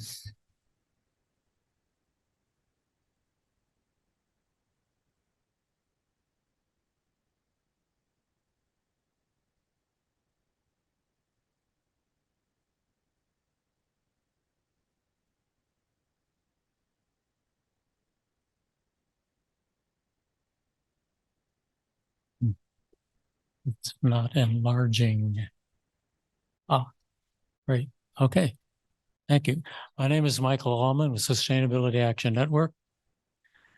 Mr. Phil Bundy partnered with various developers on 4 previous failed attempts to urbanize this site, a highly biodiverse floodplain and wetland river corridor. Applications for regional malls, hotels, offices, and multi-dwelling housing were either denied or withdrawn in the face of community disapproval. We've seen all these before. Urbanizing these sensitive lands is the wrong development in the wrong place. How many bites at the apple is one man allowed? For this round, Mr. Bundy has adopted the buzzwords of density and mixed use, plus adding pickleball. He claims that the Panasonic panic necessitates his 135 housing lots, but with the Swada lots west of K-10, the Garber lots northwest, and the Williams lots to the north, Lawrence has upwards to 600 building lots already in the pipeline. His housing element is there merely as bait to gain favor for virtually the same extent of commercial uses as before.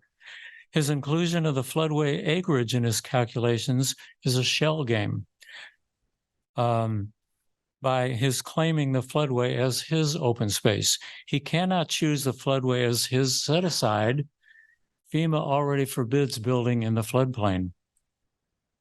The reality is that Lawrence is growing west and northwest out of the floodplain. Bundy is out of step. Lawrence has invested $18 million for a water and sewer conveyance corridor to west of K-10. Being constructed as we speak. The community consensus is that in 2008, Lawrence chose Kaw River bottomland over the airport industrial park, subsequently adopting the Northeast Sector Plan to codify those values. In 2014, Lawrence de-annexed and removed industrial zoning from the American Eagle floodplain site east of town. And in 2019, Lawrence adopted Plan 2040 with goals to preserve the wetlands, the floodplain. Mr. Bundy's attitude is that if the comprehensive plan prevents him from developing this site, well, hey, amend the plan. That's why Bundy first needs dozens of amendments to the Southern Development Plan to even begin to consider rezoning. The tactic failed in each previous attempt, and it should not be entertained again. The revised Southern Development Plan is slated for updating by you in 2024. Sector plan revisions typically take 2 years of public engagement. Most of the community, Haskell University, not the least of which, do not know this plan amendment is even being discussed tonight. To benefit just one development proposal, it would be very short-sighted to rush through this quick and dirty amendment without a broad community discussion. Please deny the comprehensive plan amendment and also the preliminary plat. Thank you very much. Thank you, sir.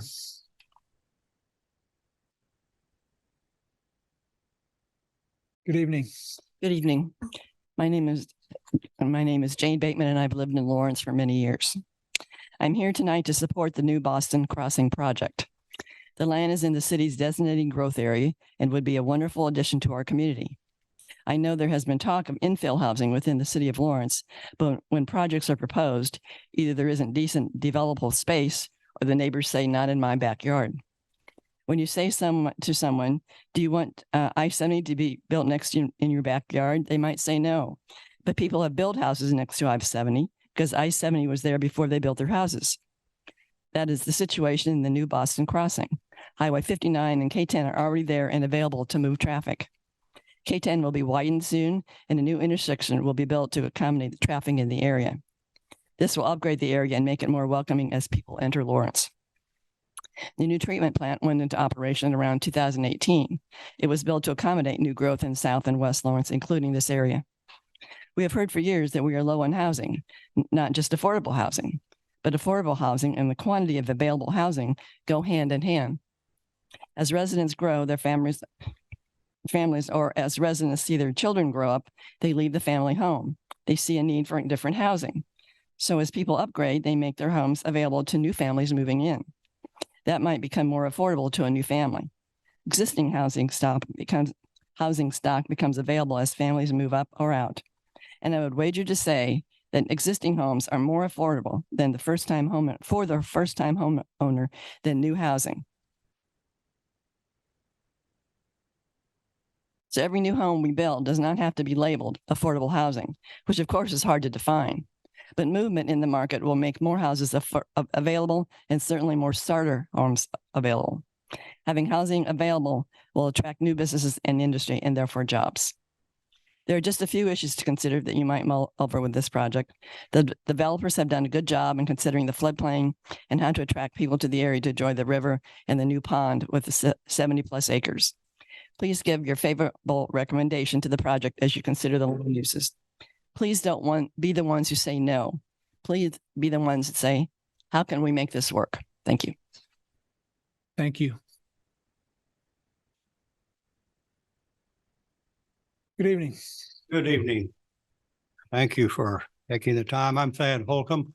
I'm moderator for Lawrence Ecology Team's United Sustainability. We're 9 faith communities, interfaith, who really try responsibly to look at land use and give that great respect. I also happen to be involved in the long conversations when we were developing 2040, and am now currently on the Climate Change Adoption Committee for the county. I just want to quote to you a portion of 2040 Comprehensive Plan. Growth in a fiscally and environmentally responsible manner with the goal of using existing infrastructure and infill opportunities before opening new areas for development. That's not really been tried. I know that has been tried supposedly, but that is the statement that we have been striving for. And why? Because I think the big questions, there's 2 truths here. One truth is a growth economically. Of course, we all need that. There's another truth here, though. How much is there clearly a public concern about sustainability ecologically? Really, is that being deserved? The priceless riparian area. And then we know, are we going to be like the rest of culture that deflect the reality of climate change and increasing water? There's no way that there's going to be a decrease. There's going to be an increase in water. And the floodplain issue is dire. It's dire. And so we need to address that. And the best way to do it is not to have this project.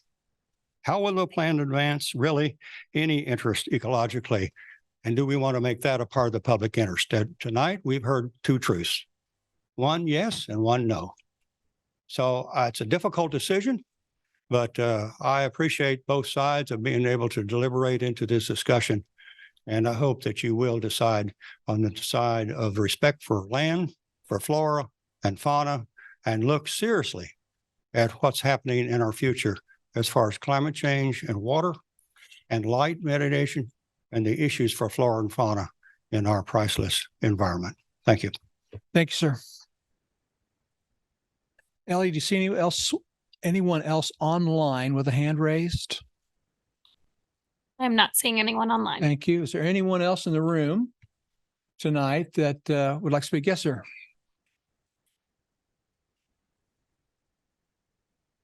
My name is Richard Hurd, and I own the land directly south of the Wakarusa River, directly south of this project we're talking about.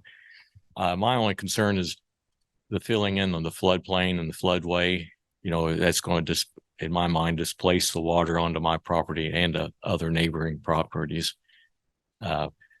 And like we just heard, you know, flooding, I think the risk of flooding is increasing. We had a flood as recent as the 1st of August in 2019, where the water came out of the banks. And in fact, my neighbor was jet skiing in his backyard at that time. So, and I've been there at this property for 43 years. I've seen it come out of the water. I've seen the water come out of the Wakarusa 4, maybe 5 times in that amount of time. And I'm just concerned about building in the floodway, building it up, which will displace the water in other areas where you know, we have problems as it is, but man-made creations to help flood out everybody else, I don't think we need to do that. That's my concern, but thank you. Thank you, sir. Thanks for being here. Anyone else in the room to speak tonight? When we close public comment, we will be closed for the rest of the evening. Anyone else online? I have another point of order. So we're closing public comment, and that would be also on item 2, which would be the plat. Correct. Just making sure that. Yes, that's yes, ma'am. clear for everyone. Thank you. Thank you. Anyone else?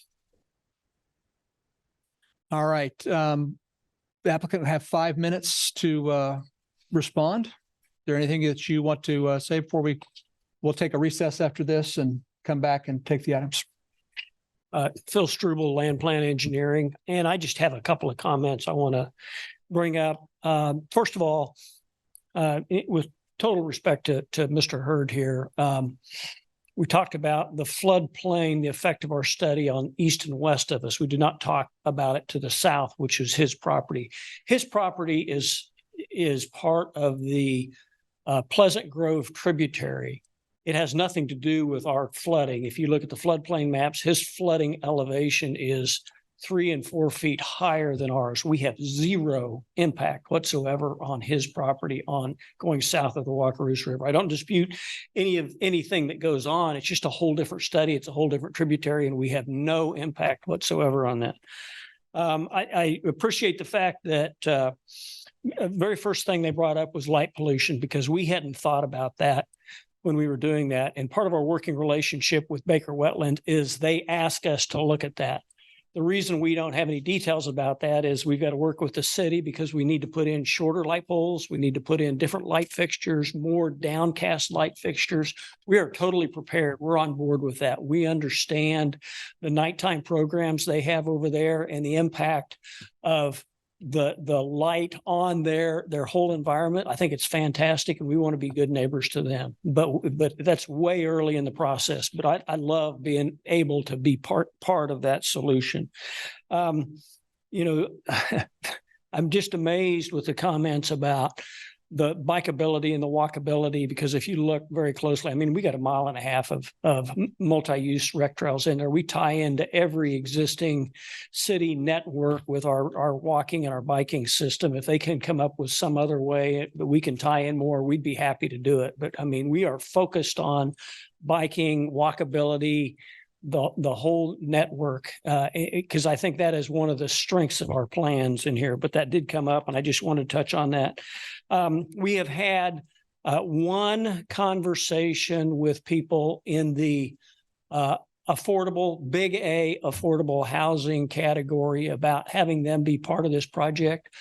We'd love to have them be part of it. They want to be part of it. But again, that's just part of the process that we've got to work through. But we started the conversation with them. There's a lot of steps for us to go through. You know, they need to know what our costs are going to be, all those details. And we got to get through the platting and the zoning before we can start giving them those numbers. But we've started that process. And then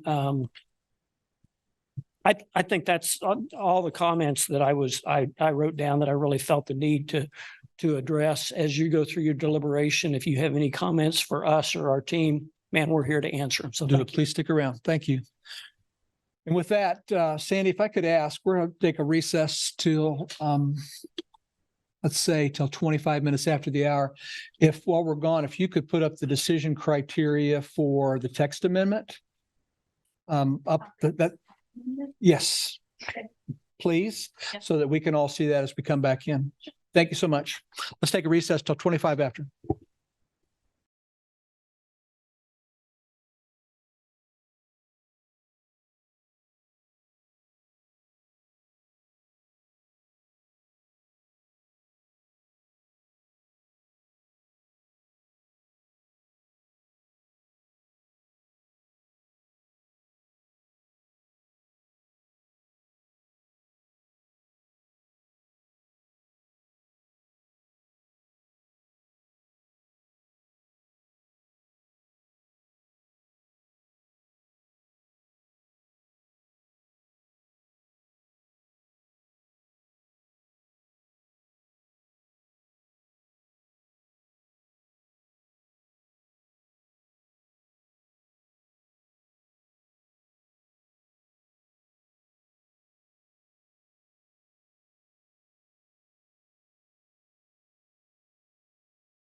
let's bring it back.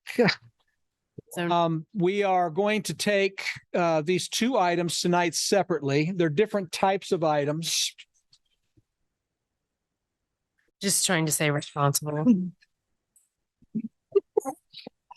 They're different types of items, so we want to address these separately. We'll take the change to the comprehensive plan first, and then we'll follow up with discussion and voting on the preliminary plat. We have in front of us the decision criteria for a comprehensive plan amendment. We've heard a lot of information tonight about the merits of the project, the reasons why the community might want to do a project like this. Those aren't a part of the criteria. The criteria is just for comprehensive plan amendment is laid out here, and the criteria for preliminary plat will show when we get to that are very specific about land use. So I want to ask us to try as we start working this through to think about this criteria as kind of foundation for how we're thinking about the decision we might want to make. So with that, let me open it up to the commission for questions. Any questions for Sandy or for the applicants?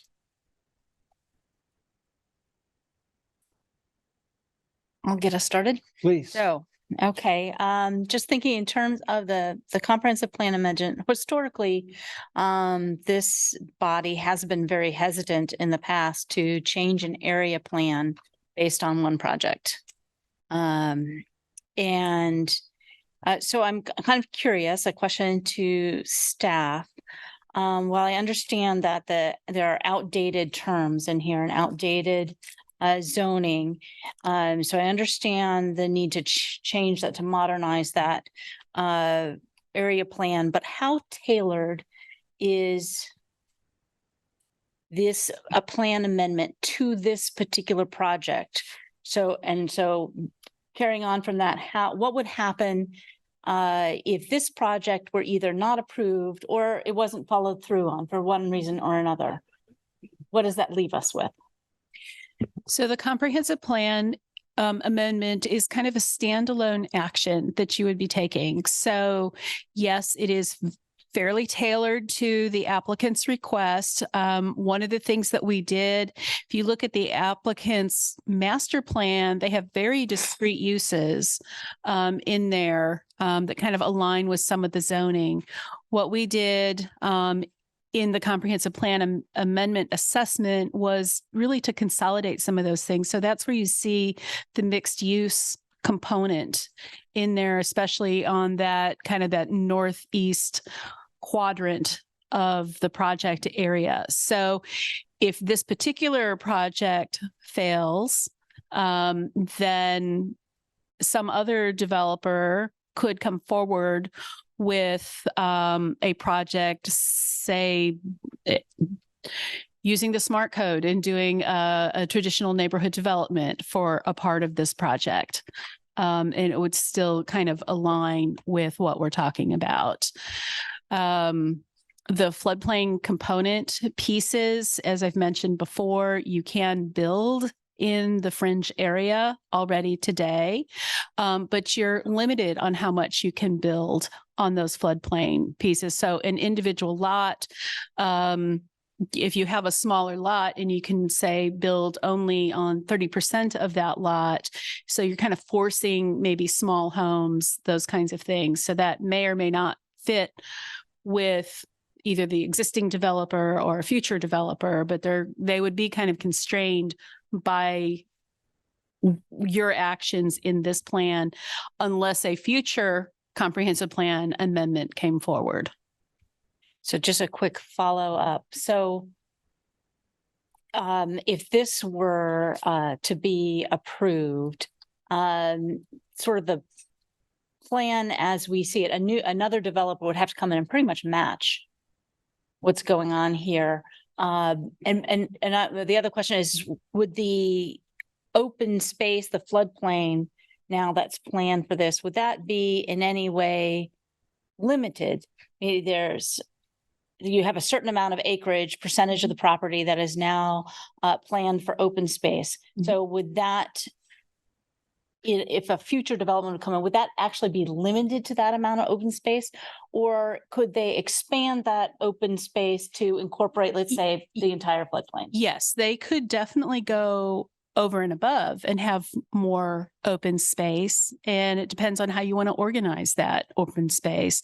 Do you want to organize it as a dedicated park? Do you want to have cluster development where you cluster lots and leave more open space?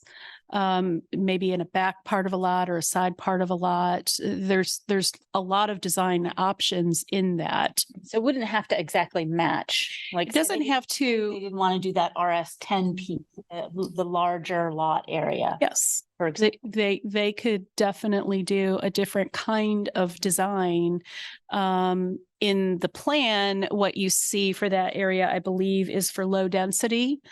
So that's a very good opportunity where you could do a cluster kind of development, a series of very small houses, very small footprint with a big piece of open space left on it. Okay, I'm just trying to get at that is for changing this area plan. How flexible is that going forward? Should this project not happen? It is fairly flexible. The thing that I didn't bring into this discussion is that we are also engaged in changes to the land development code. That is going to add inherent flexibility that we do not even have in the code today. Thank you. One thing I would add to that is when we look at a comprehensive plan amendment and those, we're always looking in the longer term as part of that discussion, because 2040 runs for quite a long time beyond that, but we're always looking at it in terms of that time frame and span. So when we do an amendment or we propose an amendment or excuse me, when an amendment is proposed and we're taking a look at it, we don't really look at it just as in that instance immediate. It's what does that have as it progresses through time and onward into the plan. So when staff looks at that, we're really leaning back into chapter 2 and 3 and 4 and all the others in Plan 2040 at the same time as we're looking at that with that knowledge that Revised Southern does give us some very specific geographic conversations and some elements into it, but leaning back into the comprehensive plan and seeing what is that vision as it wants to move forward and what would that look like should something happen in the future, whatever that happens to be. So I hope that kind of helps explain the time frame of what we tend to look at with those. Thank you. I had a question about time frame too. So when you're looking at amending a plan or revising a plan, what would be the normal public process for that, and how long would that take?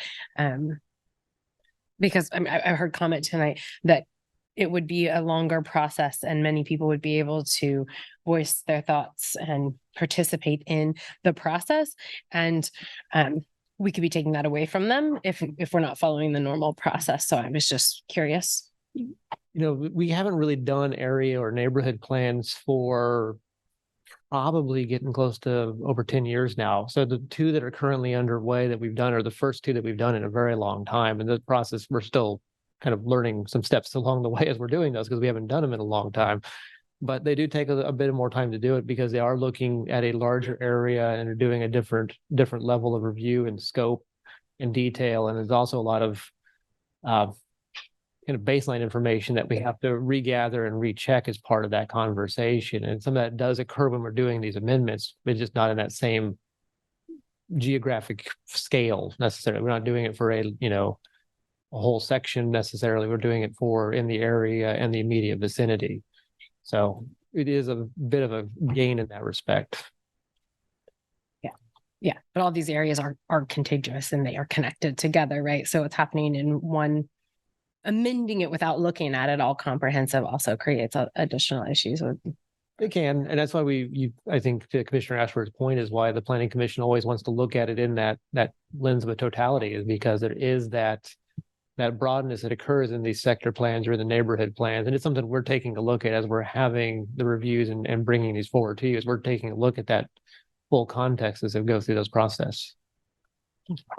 Is it an uncommon practice to have a project come along that requires an adjustment to a sector plan? No, not necessarily. It's the sector like this one was minute in probably 2013, if I remember correctly off time. There's been a lot of things that have changed since that point in time. So plans are a little bit, they have a shelf life to them, is the best way to say it, is they do get a bit dated, technology changes, or, there's other things that have happened in the community that they don't account for. And so it's not uncommon that when we see this, we do take a look to try to go through a bit of a broader update process too. Kind of to point number one in the criteria about. Sandy. Yeah, I was just to give you, Sorry. yeah, that's okay. Just to give you a bit more context, we did a fairly recent comprehensive plan amendment to the farmland ground for the MSO campus. We did a comprehensive plan amendment not long ago, last year or the year before, for the Garber residential project. So it's not unusual to see modifications where the plan just can't quite make the interpretation or the leap for the project, and there is some adjustment that needs to be made for the project. And when those things happen, this is the normal process. It just goes with the applicant and the project that it's being proposed with, versus it actually being a more of a community input thing, a separate thing. Yeah. Okay. In my mind, I think about that first criteria about, is this a result of something that's a changed circumstance? Right? In this particular case, there's something here that's a unique opportunity that's before us now that wants the change. Yeah. I had a question for staff, and that is, it seems to me over the years, we have focused very hard on maintaining the downtown as our primary retail area.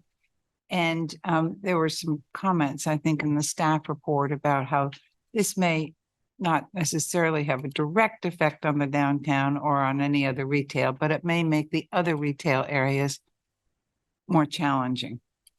And I was wondering if you could elaborate on that and whether the de-emphasis of the downtown is one of those changed circumstances. Did you do that? Jeff and Amy Miller really have dug more into the market study, the commercial component of that. And that's a piece that you'll see in the zoning applications. When those come forward, you'll see more of that detailed discussion. It is a different animal than downtown. This kind of commercial is. Beyond that, there's certainly timing that goes with this. All of this commercial is not going to come online all on day one. There are going to be phases, and there's going to be a build out time that comes with that. I don't know if there's more you want to add to that.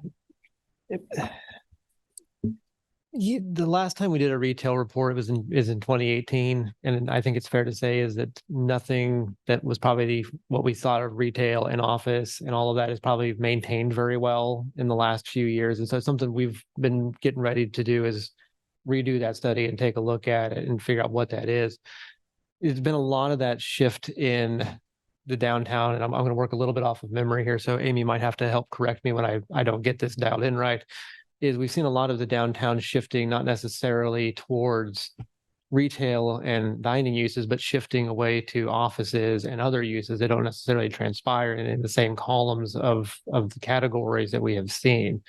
And we've also seen, though, we've seen some pretty significant redevelopment in some corridors, specifically probably 23rd Street, since the turnback from KDOT and the street project that MSO is getting ready to kind of wrap up, hopefully in the very near future. I think if not already wrapping it up.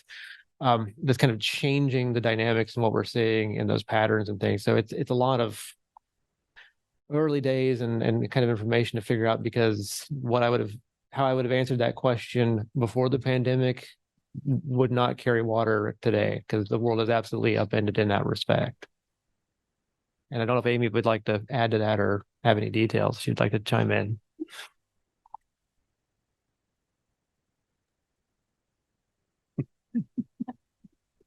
Amy Miller, Assistant Planning and Development Services Director. I don't have anything to add. I think Jeff summed that up very nicely.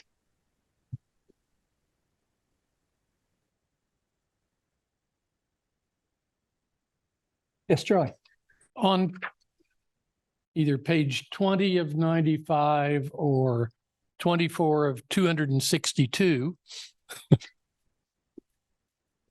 I think that's where, and I had that same question. So you talk about under staff response in the first paragraph, it talks about the pull factor. Could you tell me some more about that? Amy and Jeff can. Oh, sure. So if you haven't looked at it, it says, this proposed amendment would provide expanding shopping, employment, residential, and recreation opportunities for Douglas County and the city of Lawrence, and it could potentially have a positive effect on the city's tax base by increasing its pull factor. So what specifically? Well, typically when you start talking about the pull factors, that's, of course, just to preface it, is if it is not calculated by staff, pull factors are calculated by the state of Kansas as part of that. And so anything that is over 1 means you're attracting more revenue in or more sales coming in. So people coming to Lawrence to buy things is the best way to describe it. If you had a pull factor below 1, so like 0.9, that means you'd be losing sales to other communities going out. So typically when they calculate the pull factors, it's looking at what is your, not just your mix of your retail, but what is the different segments of retail that you're working in? Are you bringing in factors from other communities nearby where they come to Lawrence to shop? Or are you also adding amenities that keep people from going elsewhere to spend their money to, say, drive to Kansas City to shop because they're now buying it in Lawrence? And so it's a little bit of a large math problem to kind of go through, but the intent of when you have those conversations about pull factor and retail is if you have a different type of retail, different amounts of retail, different stores in the mixture, that will affect your pull factor. You may become more desirable for someone to drive to Lawrence than drive to wherever they're going. Or if you have that at the direction is, you might start losing to other communities to say that looks like a much easier place to go to than there, so I will go there instead. And so pull factor is really a calculation to describe how attractive you are to the retail and the shopping experience, or that as a whole. I hope that answers that question. That does on that. And in that same staff response, and this I think is what Jane was talking about, in the second paragraph, an intensification of the South Iowa Regional Commercial Center will potentially impact the citywide retail market in terms of potentially distracting from other planned commercial areas. What are there specifics that one of the places it also talks about entitled commercial areas? So this comes in, what does it pull away from that you're referring to here? It could be any number of places in town that have a commercial zoning already in place that may not have either infrastructure, or sorry, not infrastructure, have structures built, or may have structures that be vacant at that point in time. So there may be a conversation in many different ways about that. So it might be pulling from an area that is currently zoned but not developed, as pull those tenants away from that space. It could also have the effect of pulling tenants that are currently at one location to this location because it has a different availability of square footage or more suits their needs of what they're seeing with their clientele. It's a lot of different factors, and it can be very business specific as to what that polling looks like or what that movement looks like. Okay. Thank you. What a question. Yes, sir. Question on infrastructure, Sandy or Jeff. So responsibility, like it sounds like it's going to need streets and other kinds of infrastructure. Like, is that the city's responsibility? Is it the developer? And also ongoing maintenance? Like, how is that? Is it too early to know that, or By and large, the infrastructure would be with the responsibility of the developer applicant. There are components where the city would be engaged in a portion or a share of some of that infrastructure. All local streets are fully the developer's responsibility. Collector arterial streets sometimes have a city share in that. If, say, a water line is needed to be a certain size for a development, that would be the applicant's responsibility. If that water line needs to be upsized, then the city would share in that. Those conversations, while we're starting that conversation, we are still a bit premature to have really a full and complete understanding of what those things are.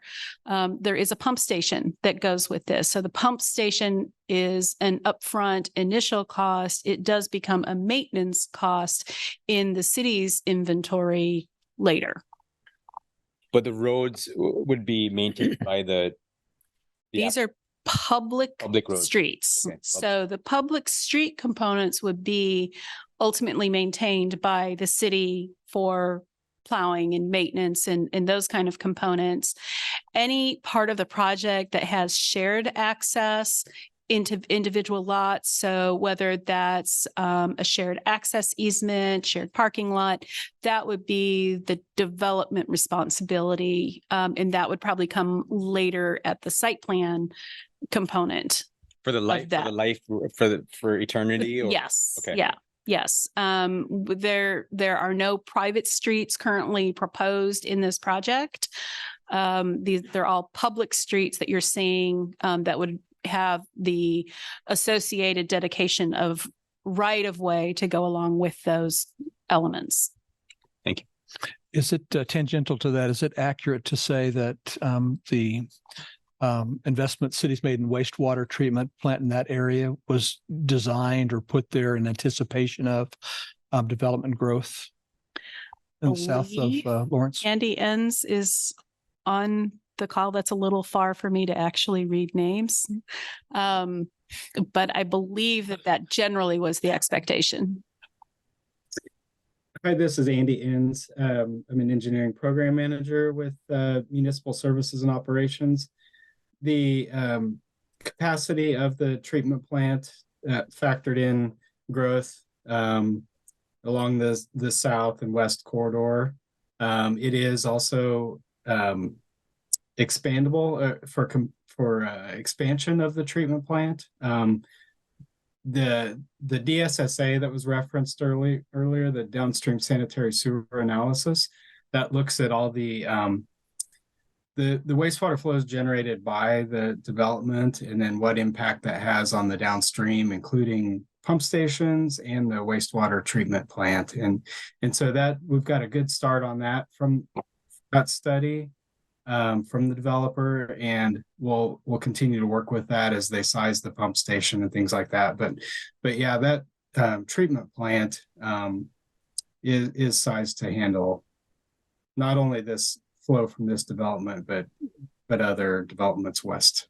Yeah, and it was, if I remember when that went in, that was done in anticipation of this. So it's sunk infrastructure cost to leverage. All right, thank you. I wanted to ask back on an earlier thread around poll and the economic impact that it might have on Lawrence. I wanted to ask the applicant, when you thought about this location, were you anticipating? Well, I don't want to feed the question. What were you anticipating? If you come to the podium, please. What were you anticipating in terms of how your commercial developments might be fed? Was it from Lawrence as a whole, or was it from K-10 corridor traffic? Was it Panasonic? Was it everything? Yeah, I mean, how the commercial draw would be for the commercial aspect of that. I think the biggest part is for the people that are living in the community there. I mean, it really is meant to be if we end up with, 400 to 600 apartments, we could have 650 households in that neighborhood. That's a lot of people. They're going to need more capacity to do things, to go to restaurants, to have entertainment opportunities. And so I think first and foremost, let's drive, the community within that neighborhood. I think the bigger entertainment draws with the pickleball restaurant and a bowling center, which are two things that just are not in this market, would be not only draws for the city, but I think the pull, that's a real positive pull. I think you've got people 30, 40, 50 miles away. Ottawa people potentially could come up to do that, spend their money in town, pay their sales tax in town, and bring that in. And so I think that's you've got all those mixed. We really don't have, compared to some of the earlier plans, we really don't have a lot of commercial type things in here. It's going to be much more, outside of those entertainment things, it's restaurants, and it's going to be services, a hair salon, an accountant, other services that'll help, small doctors' offices, and other things that'll support that. So, thank you, sir. is that adequate? Thank you. Appreciate it. Other questions? Yes, Charlie. Going back to page 18 of 95, or 22 of 262 on fire and medical. So let's say there were, Mr. Russ said it could be 126 single family lots, 50 townhomes, 600 apartments, potentially. You were talking several thousand people in this area. And there's already one identified area in Lawrence as a gap area that doesn't meet the fire code standards for getting there. What does it cost to have a fire station put in and manned? And I mean, we're talking millions of dollars, aren't we? It is not an inexpensive endeavor, and there's more than one gap area for the community. There are very broadly thoughts that there's probably another station needed, and that may, depending on where that station gets located, there may be shifts in how that service is provided throughout the community. Those are all decisions that will have to be made. So that is a conversation that I had specifically with Chief King about this development. They're well aware of it. And again, this is one of those projects where, because it's phased, not all of this stuff comes online immediately. Now, the residential components are in the earlier phases. So it's going to push the local discussion to happen sooner rather than later. But yes, that is also a concern. Okay. That's not unique to here, though. That would be a one of the things you solve for on any development of size, regardless where it would go. We had the same discussion about the two projects up to the northwest. Mm-hmm. Yeah. Okay. Yes. Speaking of infrastructure, so when the city commission voted to annex this property, it went in as tier 1. And so thinking about the growth tiers, it was my understanding that tier 1 would essentially be ready to go, and that the development in tier 1 was not supposed to cost the city a tremendous amount in water, sewer, roads, fire stations. So I'm just, if somebody could speak to that, because it sounds like there needs to be a lot of city costs for infrastructure.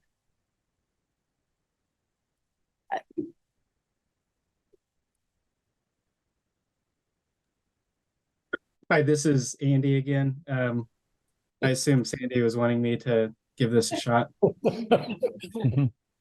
So Sandy talked about this a little bit earlier with the water line extension. Generally, development policy is that the developer is going to pay for any water and sewer extension required. Just to get specific to this one, they're looking at needing a 12-inch water line, actually 2 crossings of K-10 to provide a looped water system. Looking at our long-term water plan, we would want to have a 16-inch water line that eventually would go along 59 down to 1100 Road and then over towards the wastewater treatment plant to serve kind of long-term development. So in that case, the city would contribute upsizing that 12-inch pipe that the developer is paying for to a 16-inch pipe to serve our future needs. So that kind of covers the water line part. For the sanitary sewer, the pump station that this development requires and all the sanitary sewer within the development would be paid for by the developer. And then long-term, the city would maintain the pump station as well as the sewer and the water lines, just like we do elsewhere throughout town. And then there's the public roads and potentially the fire station. Yeah. And Dave might be able to talk about the roads, but just as far as the water and the sewer, there is that portion of the water line that the city would contribute towards. Okay. Thank you for specifying that. And to your question about the tiers and the way that that works there, tier 1 was at the point of going through, was in the city limits and was readily serviceable with utilities and water. Tier 2 was within the area and readily servable with minor system enhancements. And the way that we kind of differentiated system enhancements was kind of along the lines of not just the lines themselves, but the major enhancements that you would see in tier 3 would be water towers, treatment plants, large facilities that would be then open up for other things there. So in the scoping of this, the improvements that Andy was describing is very minor in scale of some of the other things that would be consistent with what we would see and expect for a development of this kind of size for it. It wouldn't be requiring a new sewer treatment plant or another large facility like that to be brought online to accommodate it. Okay. Thank you for clarifying. Yes, please. Okay. On, as Charlie would say, page 19 of 95, where it talks about the under the applicant's response, a large portion of the proposed development is compatible with the land of the east. It's the Baker wetlands. And obviously I know there's things that have to come from FEMA as far as the floodplain, floodway, and things like that. In the floodplain analysis that has taken place or will take place, were things such as simulations as to what would happen if 1993 happened again or 1951 happened again, because those both are, 93's in all of our lifetimes, 51 some of our lifetimes, and knowing that those were both absolutely catastrophic events. So I'd ask that of the water resources gentlemen. Sure, you bet. So in specific terms, did we model those specific events? No, that's not part of the process. However, part of the process that gets modeled is the 500-year flood event. So that's comparable to those events, and so that's part of the FEMA mapping. So those have been the 500 years is being simulated right now. 500 year that we've had twice in 70. Sure. And I hesitated as soon as I said 500 years. So it has a 0.2% chance of happening each year. That's right. What the definition is for those who don't know.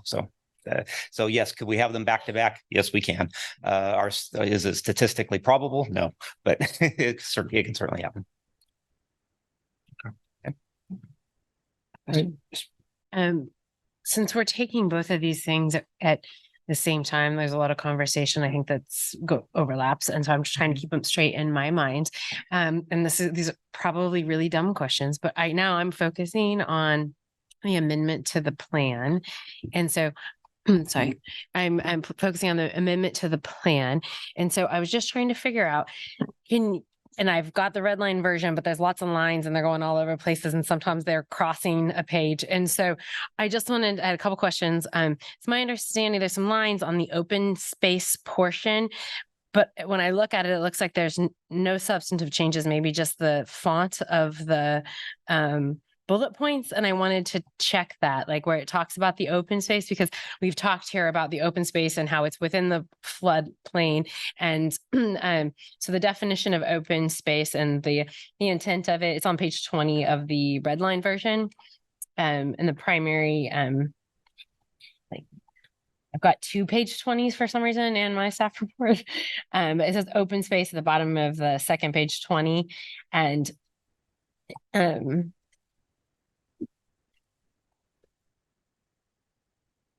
I'm having a hard time seeing where all of the changes are in the comprehensive plan or in the plan. And so I just want to make sure that I understand what language we're changing so that I know whether or not we're making any changes that would affect the floodplain, because I think there's a lot of outstanding issues on that still. So I'm just trying to get that figured out in my head. And in this section, it's really talking about how you use that space. So yes, and then it does identify the certain properties that we're talking about, and it says and then I've got some lines that are crossing through, and it says old and new, and then in the new it's blank, and I just wanted to make sure that none of that language was actually deleted.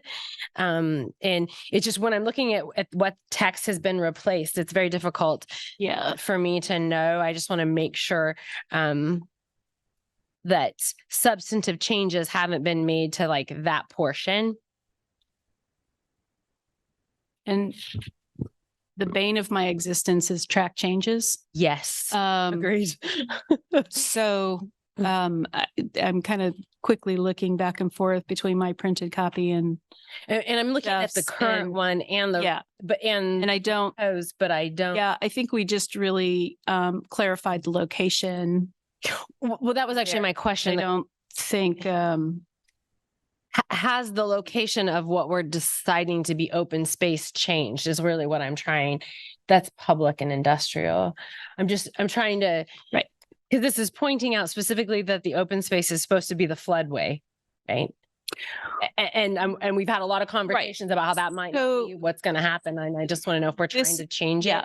So this is where the complexity of this project is really apparent, because we're having to make some assumptions about what the floodplain could be if the Clomer and the Lomer are ultimately approved by FEMA. And as Mr. Struble described, the Clomer is the conditional. That's the first step that says, yes, FEMA is going to allow us to regrade and fill and do these things. And then after we prove that we said did what we said we were going to do, they get the letter of map amendment. And then that's when the floodplain changes. So, but at that point, the floodplain will change, not the plan, right? So the plan language is still going to say open space. It will be property designated by FEMA to be the 100-year floodplain or floodway. That language is staying in the plan. These marks I'm seeing are not crossing it out, and the deletions where I can't quite figure out what's been deleted because it's blank aren't actually deleting that language. That language will stay. It's just that what we define as the 100-year floodplain may change based on those 2 letters.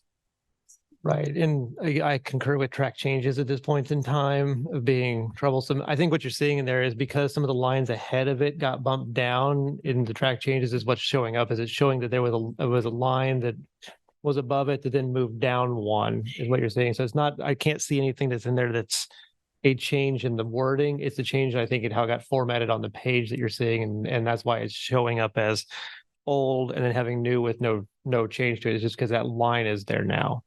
Okay. And that, if it's okay, I have a second follow-up question. Please. And that would just be then, so can you point out to me or just tell me in the comprehensive or in the plan that we're talking about, what changes would affect this, or would any changes affect the current floodplain? I mean, the changes that I see are in like some zoning, some ways that we can use the property, right? The property can now be used in more ways. And then specific property is kind of set out under that multi-use, like, right, the certain designation of spots. And I'm just wondering, is there anything or any of these changes that would affect what can be built in what is currently the floodway, right? so that if this project weren't to go through or the letters weren't to be approved, we're not changing what we would expect to be done in that floodway through this plan.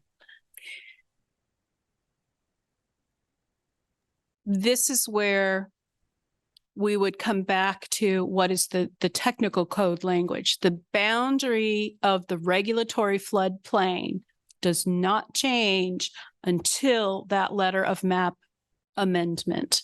So any development, the CPA passes, we have a new land use plan that says that's what it's going to do. But the developer fails to get their CLOMR or their LOMR. Okay. Our floodplain is still what our floodplain is. You can build in the floodplain if you properly flood proof, if you do other things. So it may, these things are not lockstep. They're sort of parallel, sort of overlapped. But there's going to be a little disconnect between what somebody's going to see in this plan and what they can actually do if that LOMR is not approved. So this plan, can you point me to that language in this plan? Like, so what is, I'm trying to figure out how we're changing the plan, because I'm focused on just the plan at the moment. And I'm seeing that we're inserting the mixed use and stuff like that. And I understand that, but what substantive changes are being made in this? Do they, I guess this is a better question.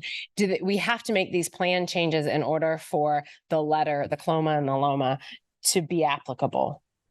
They could, I mean, we don't have to change this plan, and they could still get the approvals from FEMA, right, and develop within the flood plan, as long as the mixed use district language is put in, and the zoning. Yes, they could do a mixed use development in there. They would have to meet all of the current floodplain standards that would be applicable under the zoning code.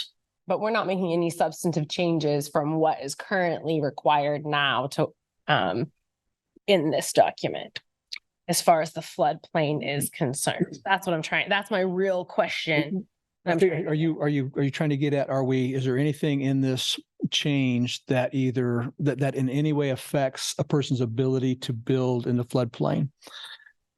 Or the open space, but yes. So what we're talking about is about the use types that can go in there, but everything associated with the floodplain and open space remains unchanged. Is that accurate? That's my question. Yeah. Yeah. So when the comprehensive plan amendment does not modify the land development code.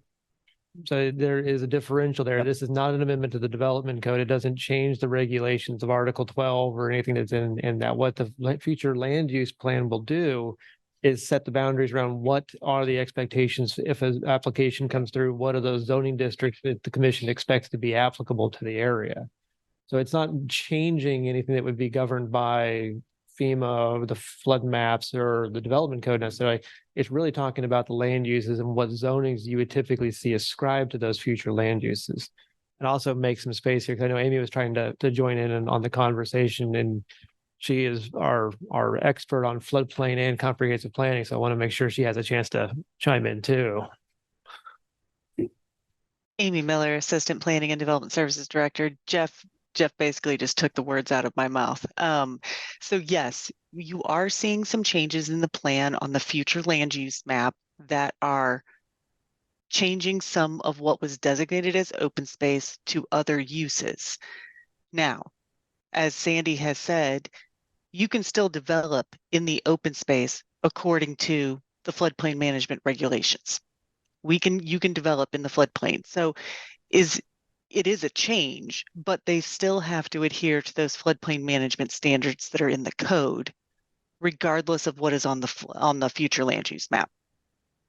Okay, I think that answered my question. I just want to be clear in my mind. So the revised plan will limit or does change and allows more building into what the current plan would have as open space.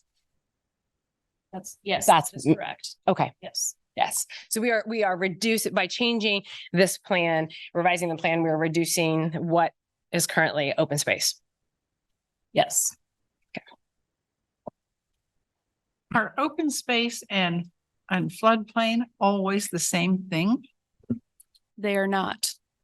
Floodplain is a regulatory designation. Open space can be and take a lot of different forms and shape.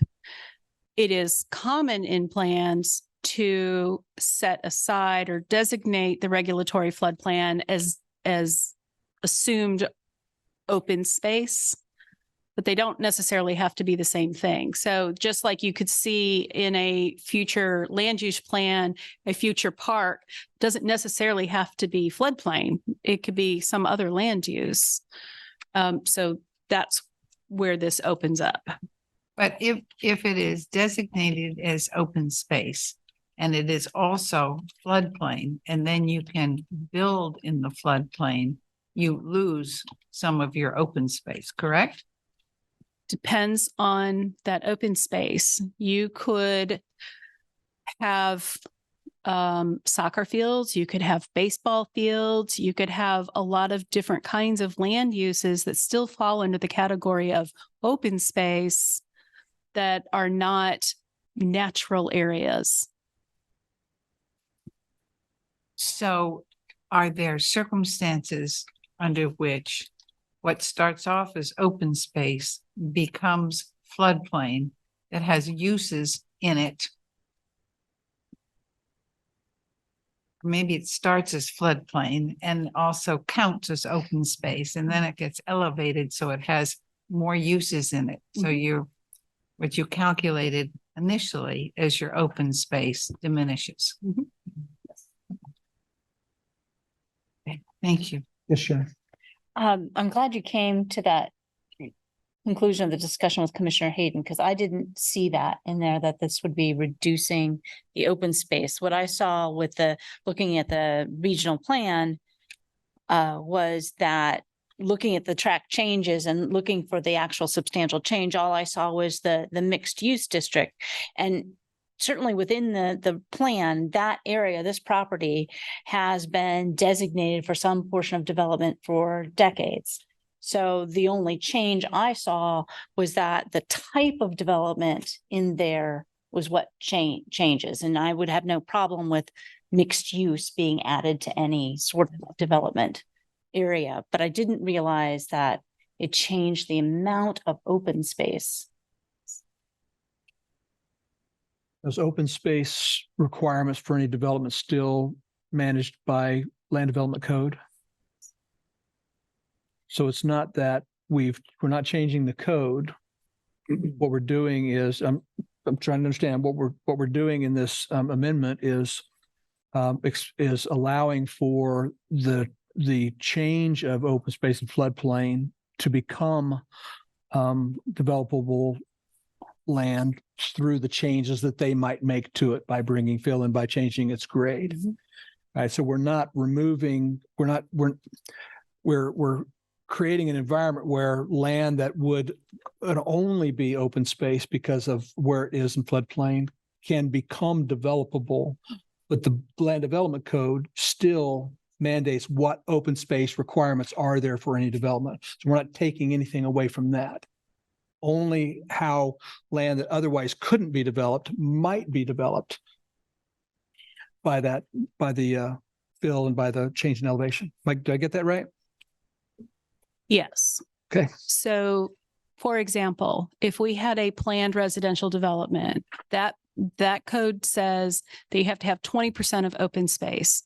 So in the mixed use area that we have shown on the revised plan, if that were developed as a planned unit development, and please, I'm not advocating that, but as a planned unit development, 20% of that has to be open space. Okay. It's part of the development, but its use within that is open space. So yes, we're taking away what is dedicated, exclusive, only open space, which happens in this case to align with the regulatory floodplain. The development code will, as Gary said, have requirements for some open space, and those spaces can be 50 square feet per dwelling unit in a mixed family. It can be 20% as part of a planned unit development. It is buffer yards that are required. So should not be read as by changing the land use from open space to mixed use, that it all becomes pavement, because there's still a fair amount of open space that is integral through the land development code that makes that happen. Does that help? Or not? I'm gonna let somebody else talk. I've got, yeah, sure, I have a question, but Right. if anybody else has jump in, otherwise I have another. Go ahead, please.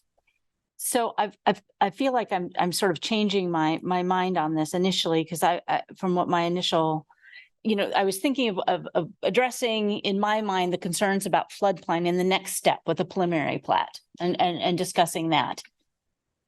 But now, so with the conclusion that in changing this regional plan, we're actually allowing the floodplain to become buildable area. Now my concerns about the floodplain are now with this particular change in the regional plan. Mm-hmm. So instead of waiting for my floodplain concerns for the next one, now I'm concerned about them here. Okay. Because my concern is that we should not be filling the floodplain. I mean, if we look at all the climate change projections, we should not be building in a floodplain or filling in a floodplain. And that is a top concern of mine.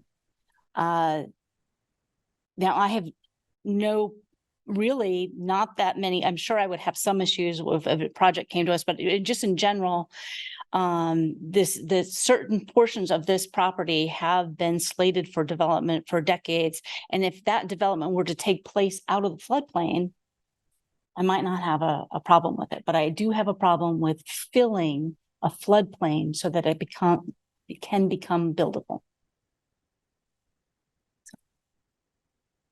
Okay. So I think I have that straight in my head. Well, that was kind of my problem, was trying to figure out when to have that analysis, and if we needed to have that conversation before with this, because we've got so many different pending things, and so it just kind of. And it recently came up just because of the deferral, right? And so that's what I was trying to figure out in my head as well. But Sharon, so sorry. Go ahead. Yeah. The floodplain designation is based on FEMA maps. Yes. And so if FEMA decides that this is no longer a floodplain, then this issue goes away. But in reading the proposal, right, the reason the FEMA floodplain map would change is because they add fill. And once they add fill, it raises the elevation of that property, and then FEMA can then designate it no longer floodplain, because they mitigated that, they changed it. It's not that FEMA comes along, changes the boundary of the floodplain, and then they can build on the other side of the boundary. They are actually filling in the floodplain in order for the map to be changed.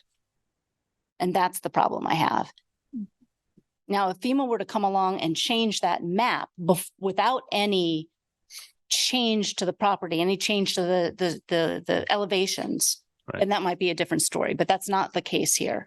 They're actually causing the map to be changed through fill.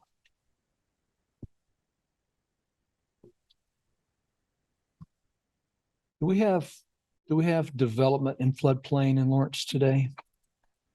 Yes. Do we have an overlay of a map of what that looks like? How unusual or how different that is? You would have to go to maybe the interactive map and turn on the floodplain and the aerials, and then you would be able to see where development has occurred in regulatory floodplain. In those instances, since the late 80s, I believe, you would have had to get a local floodplain development permit. There's an example of a residential housing development, I want to say Castle on the Curve area, where the subdivision was approved and there was a broad amount of fill into that subdivision, raised it up. And so the pad sites themselves, where the houses are technically out of the regulatory floodplain, but maybe parts of the lots are the rear yard, front yard, side yard. We also see examples of this in North Lawrence, where there's quite a bit of development that is technically in the regulatory floodplain. So yes, that is definitely a development pattern that happens. In the land development code, the city, and Amy can speak to this in a much better capacity, but the city has very rigorous regulations about how you develop in the regulatory floodplain. And that's part of the city's participation in the flood insurance program. So we are very careful as we review different kinds of applications for development in the floodplain. Okay. Amy Miller, Assistant Planning and Development Services Director. If I can just expand upon that. Please. Yes, we have our floodplain management regulations, which are in Article 12 of Chapter 20 of the Land Development Code. They do allow development in the floodplain subject to certain standards. Some of those standards can involve placement of fill. There is a prescribed method for those. There are standards for the allowable placement of fill. And with this particular development, we are currently reviewing a local floodplain development permit, which is administrative. The applicant has submitted for one in association with fill and grading, and also their application for a conditional letter of map amendment, map revision to FEMA. And that is currently under review against those code standards. We do have quite a bit of development in the floodplain inside the city. Some of that development occurred prior to the adoption of floodplain maps in the early 80s. And some of that has happened since then. The code does allow for development in the floodplain subject to certain standards.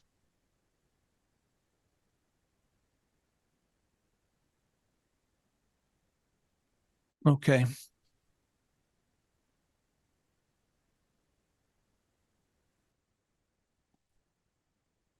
Other questions?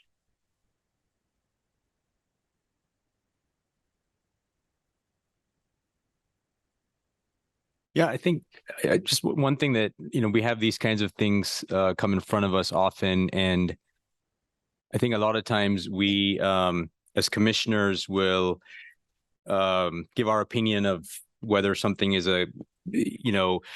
how it isn't affected by a floodplain, those kinds of things. We have experts in the room today, and the city relies on experts. And so I think I would like to, if the city is comfortable with what the developer is proposing, I don't want to weigh in on it, because you guys you're paid to do that. Your experts are paid to do that. So I would like to hear is the city concerned with what the developer is proposing, as far as developing in the floodplain? Or I want to hear from the experts, right? Because we're not experts. We just do this once a month. So please go ahead. I'm Kyle Gonowitz. I'm the engineering program manager over stormwater, and I'm reviewing the floodplain permit application, and I've reviewed the models, the 2D models. We requested 2D models be put together for this area, for this development, because there's so much happening within this space with convergence of multiple streams, and it's a complicated 1D model that was put together by FEMA. And yes, I'm very comfortable with the model that was put together by WRS. I think they did a great job. Thank you. Follow up to that. Please. I was also wondering, I had this on my list of things to ask. I was wondering if because it will affect the county, I'm assuming, because there's two contributors that are coming in. And so I was just curious as to like the drainage district and if they had opinions or someone from the drainage district had concerns with this or if they were consulted with this. And then I was also wondering about the county, and I don't know who at the county, but the right people at the county, the experts at the county, if they had looked at this to figure out how it's going to affect on down the line. So I was curious about those experts as well. I have not had conversations with the drainage district in this particular review. As far as county staff, I know that the county public works director, as well as the county zoning director they did receive the project in terms of different review. The county public works director has had more comments about traffic. I did not receive any comments about that. The county zoning director did provide me a copy of a draft map for the open space. She did not have a specific comment. She thought somebody might have reached out to me. They had not from that group. And I believe in the draft map, while it's identified as an asset, it's more of a secondary asset than a primary asset in at least the evaluation that they're doing right now for open space. Okay. And Amy Miller, Assistant Planning and Development Services Director. If I can just add on that, the local floodplain permit requires us to do a check and receive, to contact the drainage district and have them make any comments. And then in addition to that, there will be state and federal permits that are also required. And those will all have to be done with local floodplain management regulations and at the appropriate time in the permitting process. In addition to that, for the purposes of the CPA, I don't think at this point that there are a whole lot of concerns from the floodplain standpoint, partly because you're handling it at a very high level. It's a policy, it's a guiding document. It is not code, it's not the actual zoning. It's not the actual plat. In terms of the study that they submitted that has been reviewed by our engineering staff, we are still looking at that for actual code compliance as part of the local floodplain management regulations and the permit that is under review. Yeah.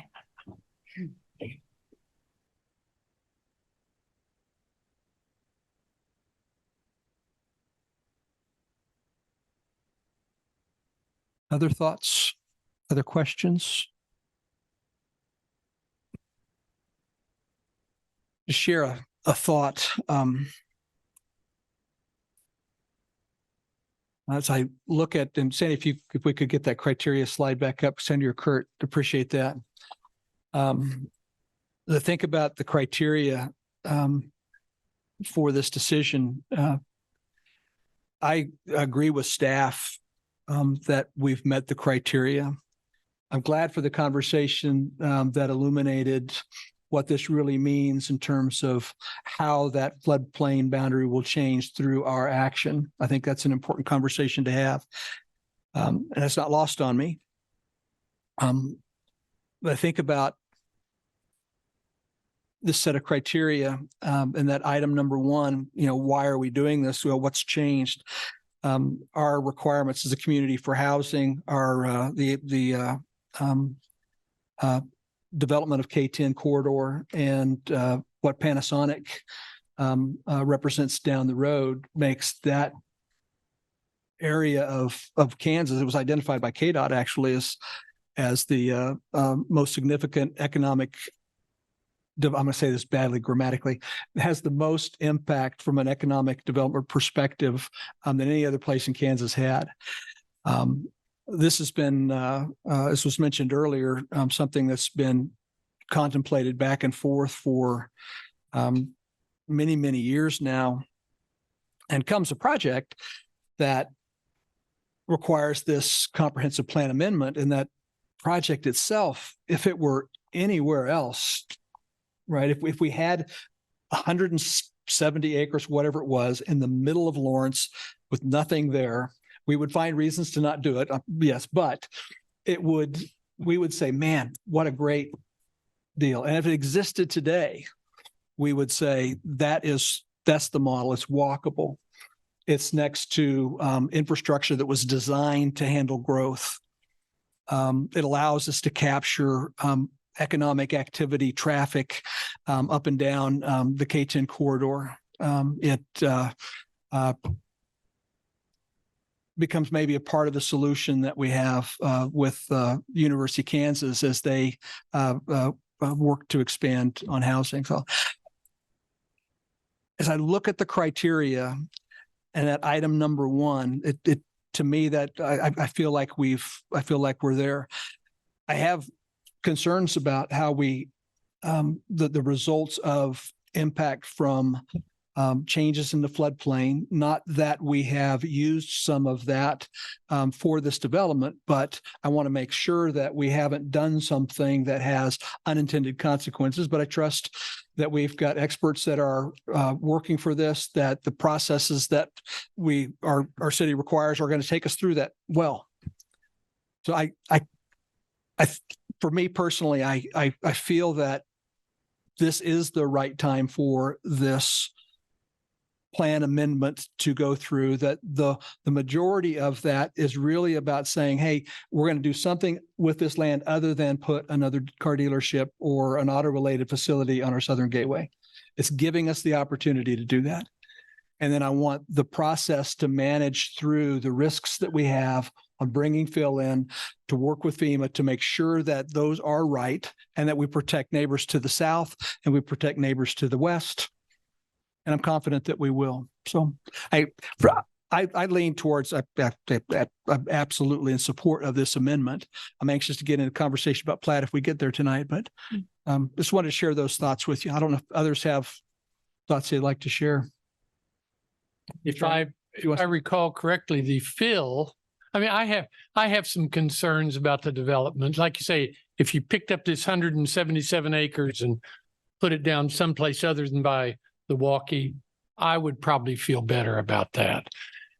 There aren't many ways to get to that area. It's really hemmed in there, and that creates a problem in and of itself. But whoever it was that spoke, didn't you say the fill is 3/16 of an inch or whatever this minimal fill? Higher than that. The 3/16 was the rise in water that might. Oh, so how big, can I ask that question? Sure. Yeah. How much fill is there then? What is the amount of fill that you are bringing in?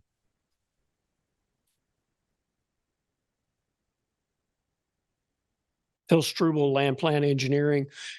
Technically, we're not bringing in any fill at all. We're going to dig the pond, and the dirt that comes out of the pond is what we're going to use to fill.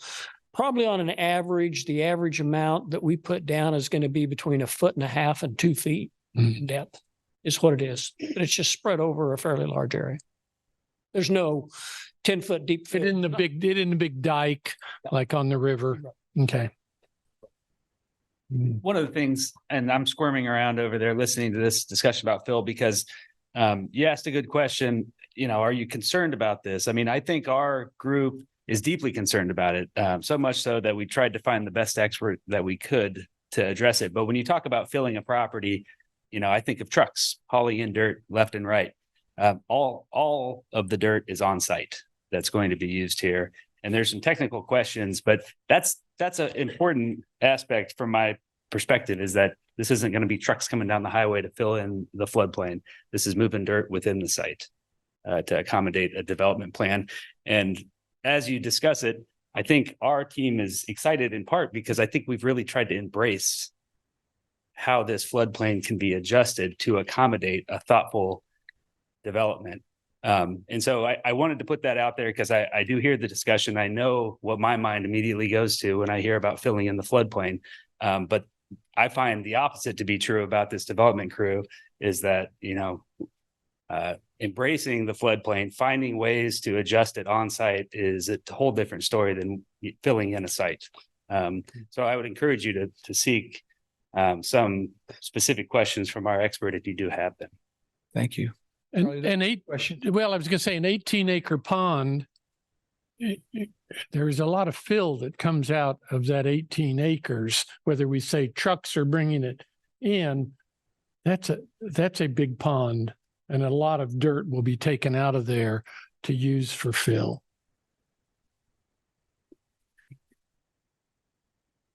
Well, I would just agree with Charlie's statement there is that whether it doesn't have to come from out of Yeah. sight, you're actually still putting dirt on top of a floodplain. Yeah. Whether it comes from on site or off site. And the pond, we're not building a dam to make the pond. Right. It's just a hole. Right. So it's not like we're building a big dam. I just wanted to make sure. Right. I mean, we have three ponds on our land that were just dug out and filled. That's a lot of dirt that is moved in any case. Truckloads and truckloads and truckloads of dirt are being moved, even though it's from that site. Yeah, I'd go back and say, I like just the concept of this mixed use. And I think how many thousands of people are going to be in this 177 acres, and you're really building on, I forget what that is, 70 some acres. What is it? But after the whole thing was done, Yeah, sure. Yeah, I agree with the first portion of what you said in terms of if this was simply changing a car-centric, whatever the original zoning was, that I forget what they called it, that car development place for mixed use. Great. I mean, I'd much rather see this mixed use. This is the type of project we've been looking for, honestly, for Lawrence, that's for sure.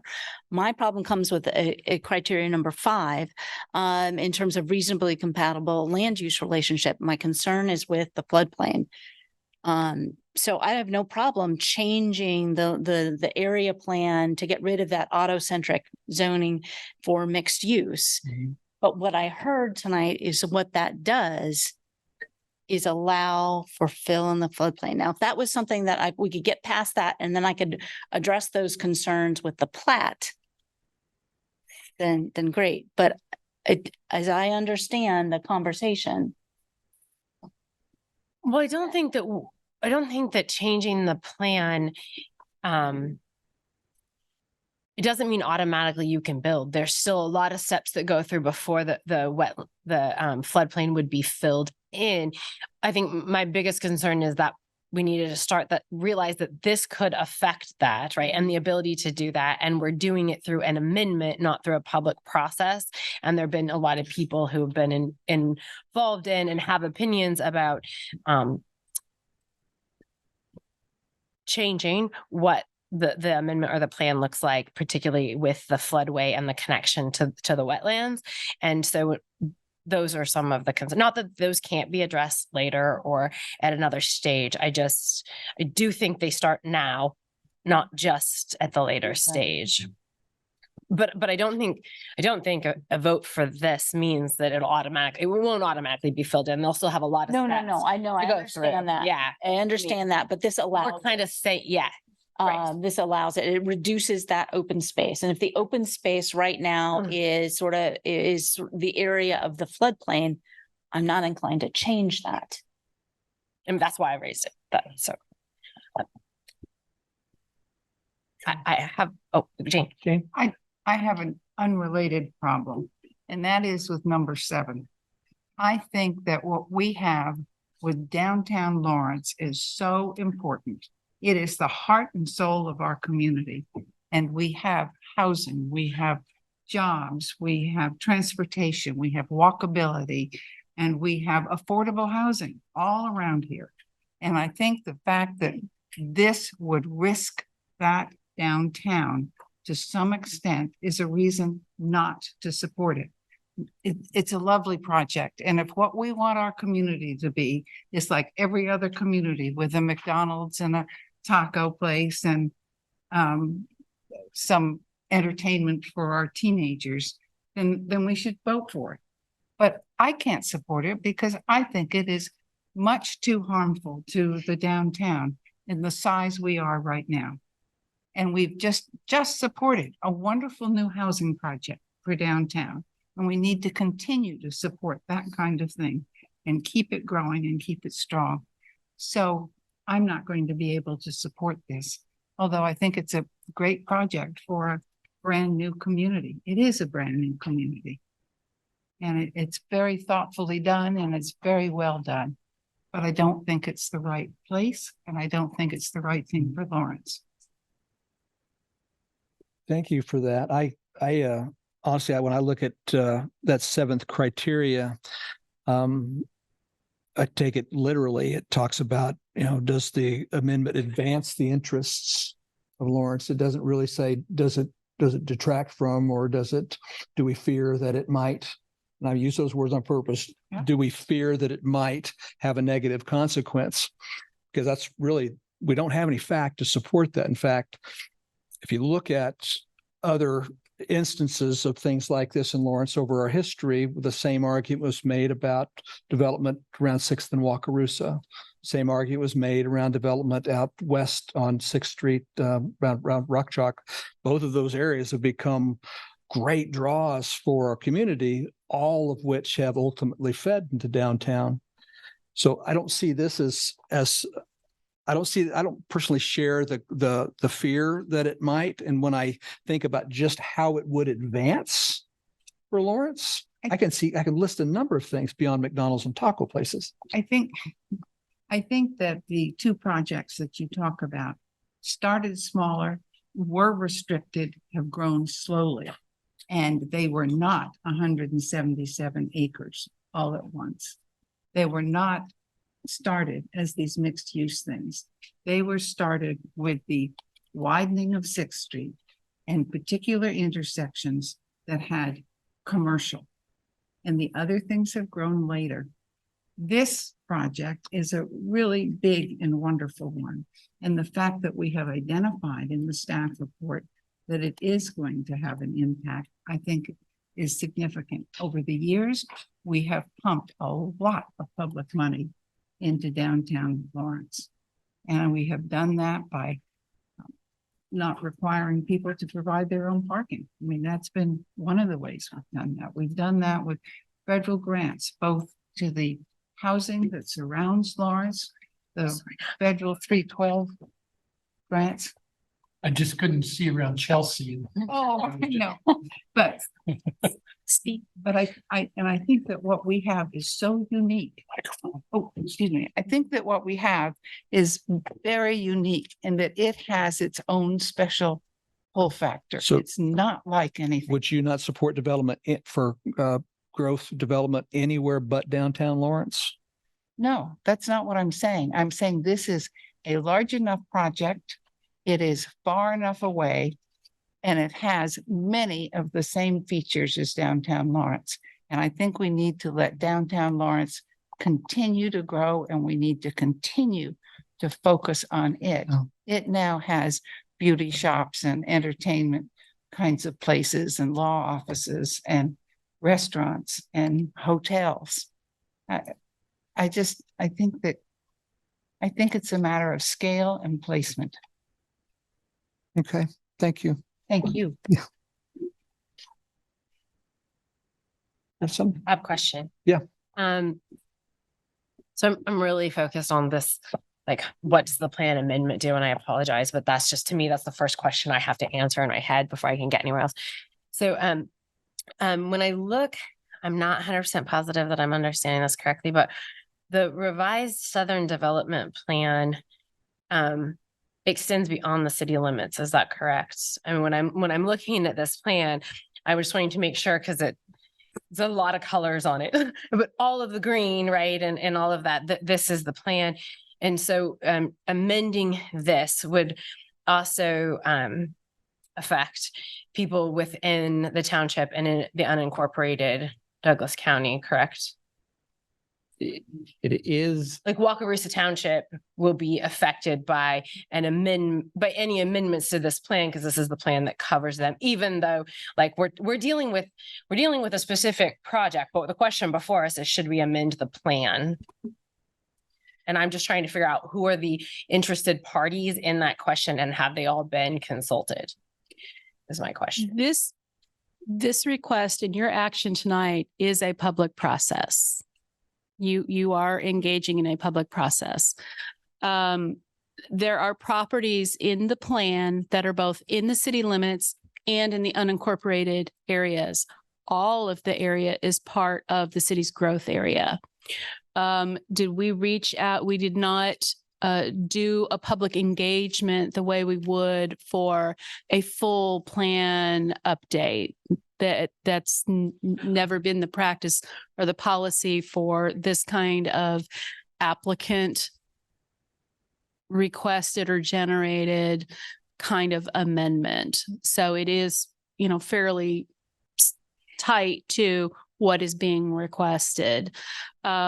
Notice goes out in terms of posting. Those went for the zoning and for the plat. We do not do a notice to property owners on the comprehensive plan amendment, I believe. I think we did include it as a reference.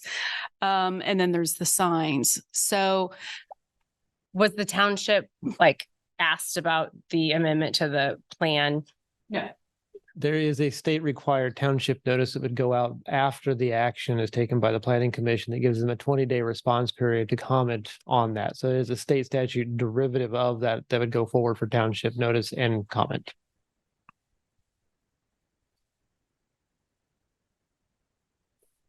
Yeah, sure. Go ahead. I'm only going to bring this up because you talked about the signs, and I talked to Charlie about this, and I know that's our normal is we put signs up so that people know.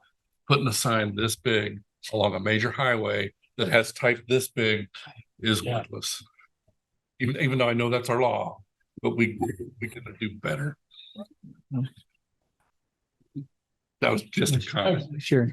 Well, I'm going to follow Commissioner Hayden, trying to get this straight. So my hang up here is, so I'm looking again at the text changes for the plan, because I do want to get rid of that auto-centric, that exists, that old zoning. And outside of the floodplain, mixed use is certainly a better designation. But the concern that came up was the amount of open space being reduced on one thing, but I don't see that in these changes. I don't see where any of these uses have boundaries to them and areas. So how is it that we had this discussion about open space being reduced if there's no acreage changes in the Southern Development Plan? Just check. Because if we can get rid of that auto-centric old zoning, I'm okay with that.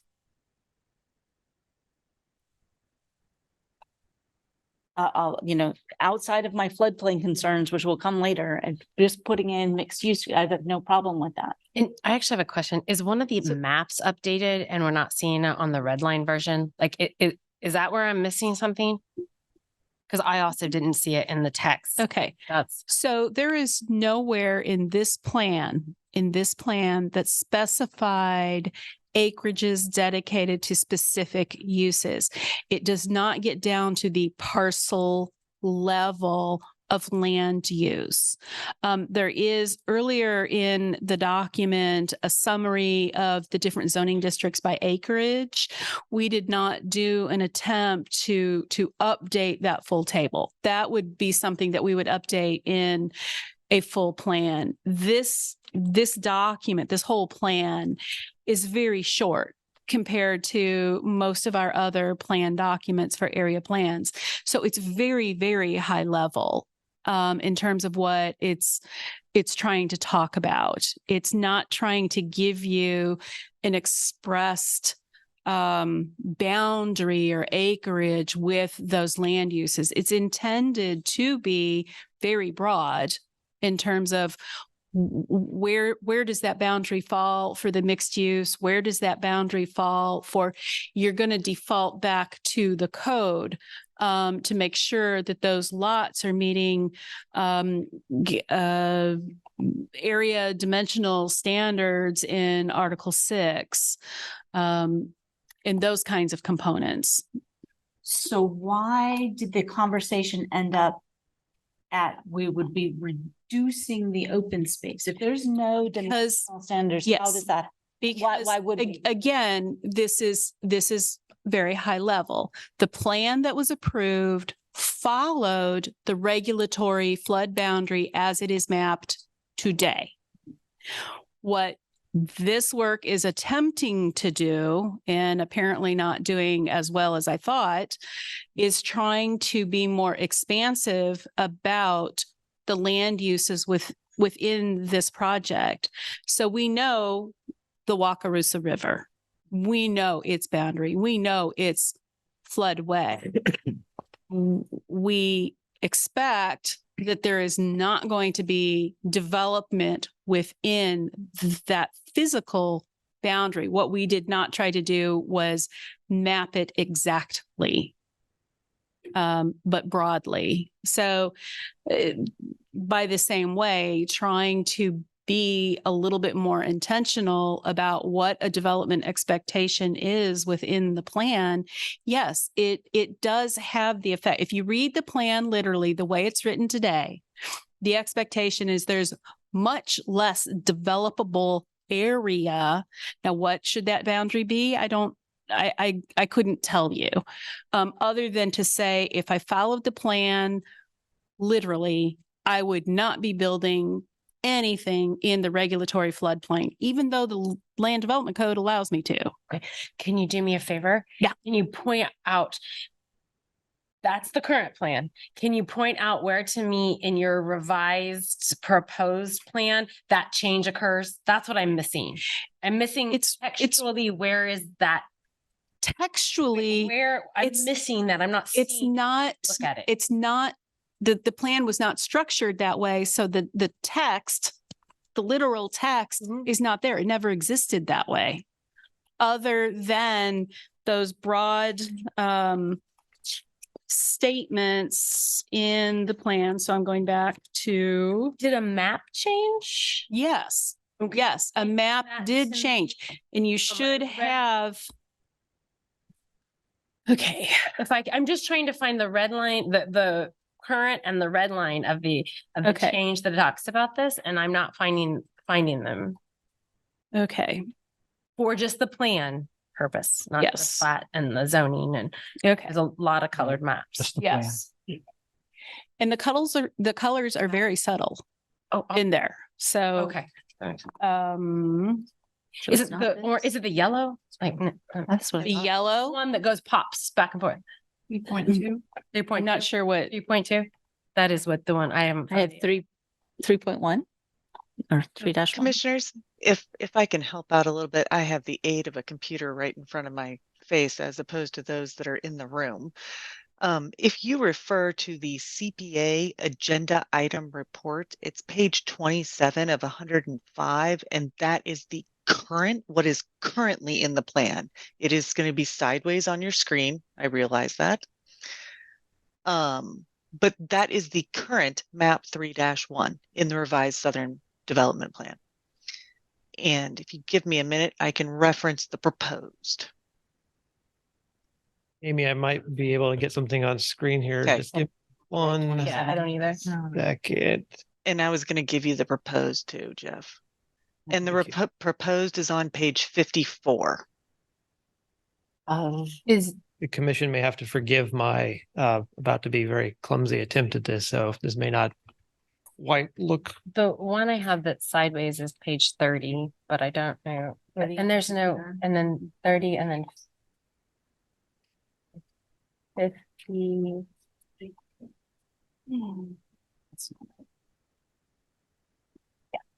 58 and 59, and there's some yellow on one and not on the other. The yellow is I believe the TND option. And then the reds. I'm just In the red line version, I'm sorry, I apologize, but I'm trying to figure out the red line version and I'm trying to compare the side by side, the changes, and I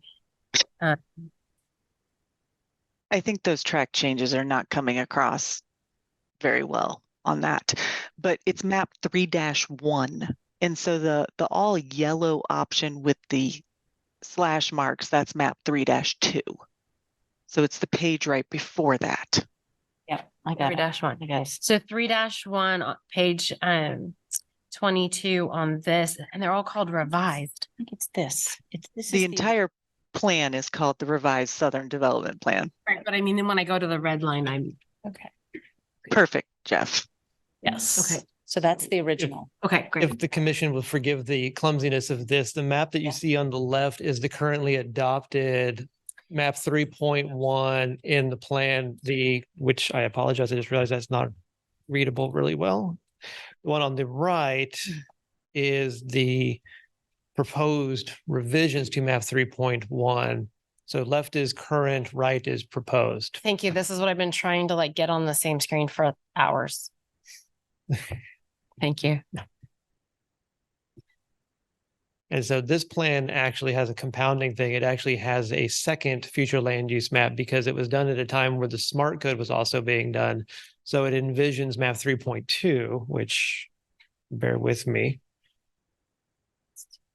is for what's called T&D, or traditional neighborhood design option, which really leans into the smart code there. And you can see the map change in 3.2 is the T&D option comes to the south of 35th Street in the one plan. And the other plan, it's 1250 Road because 35th didn't exist at that point in time. And let me know if I need to scroll back to the other one, I'd be happy to. On the left-hand side, the current one, I can't read that far. What is the red with the black dots? The red with the black dots is auto-related commercial land use. I just want to make sure. And the green is the lots. Correct.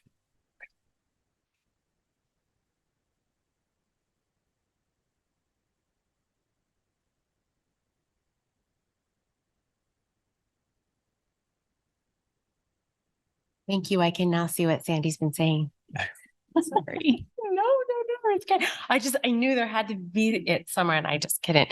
And I see now why it this map does show that the change in the open space, it does take out a significant amount of green and adds it to different types of uses in that particular area. So I see that. Thank you. I just couldn't find it in the text because the descriptions of the open space still remain the same in the text.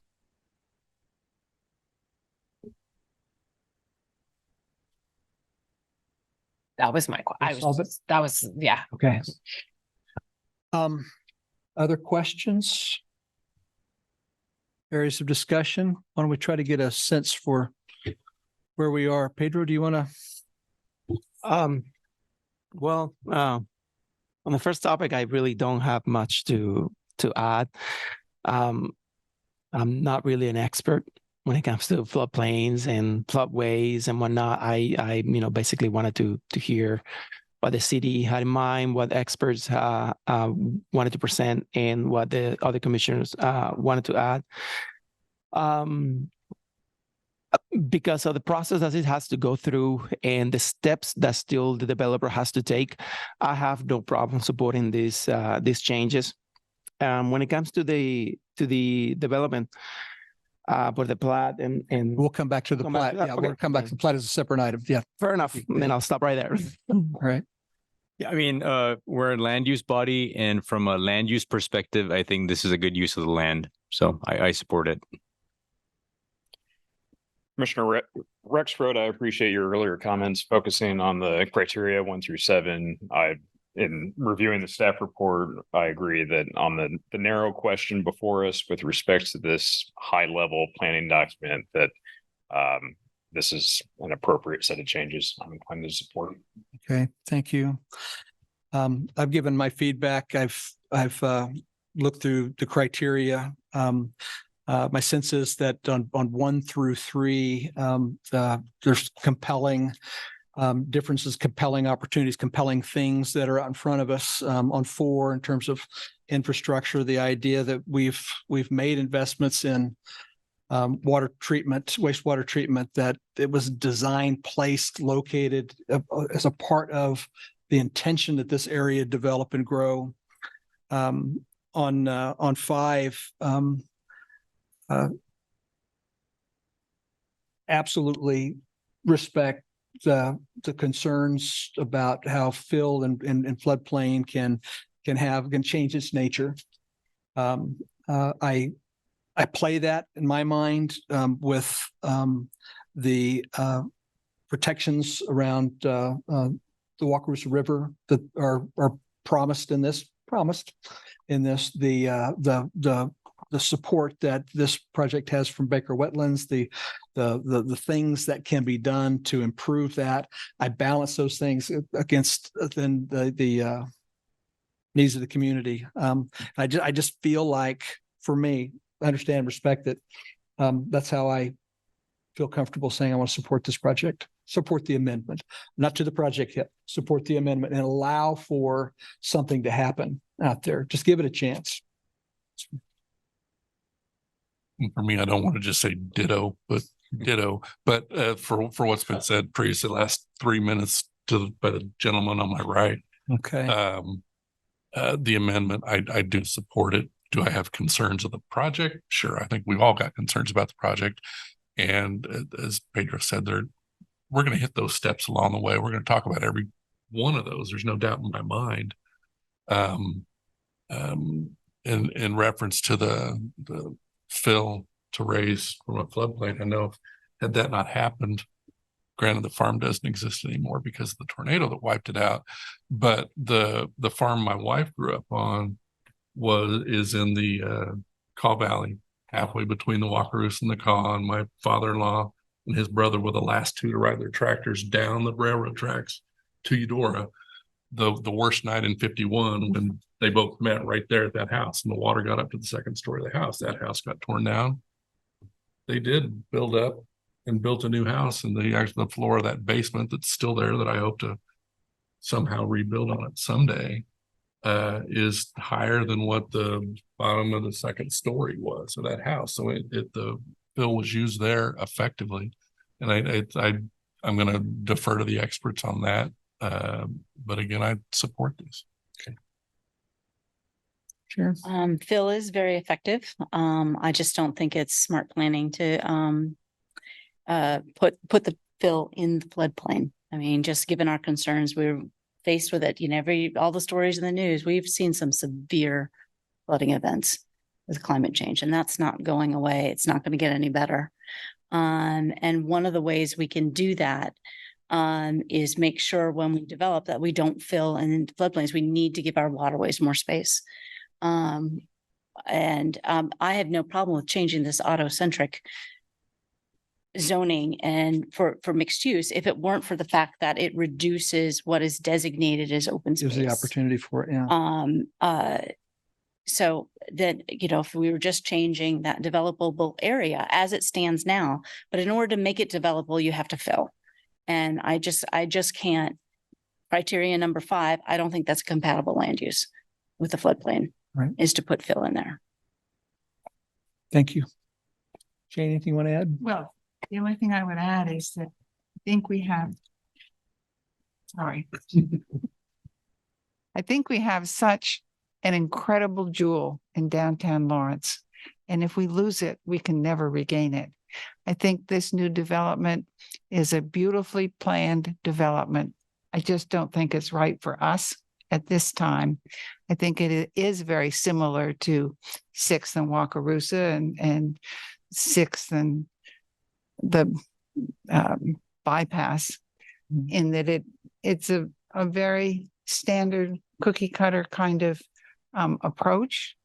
I think this is done more thoughtfully and with more information about what people might have. There's nothing that is being proposed or offered there that we don't have downtown and can't have downtown, with the exception of we don't have to fill to come downtown and continue to develop the downtown with housing that we desperately need and in a walkable, already established environment. And it would be so nice to have schools on the east side of town, and that will happen if we have more housing where the schools are.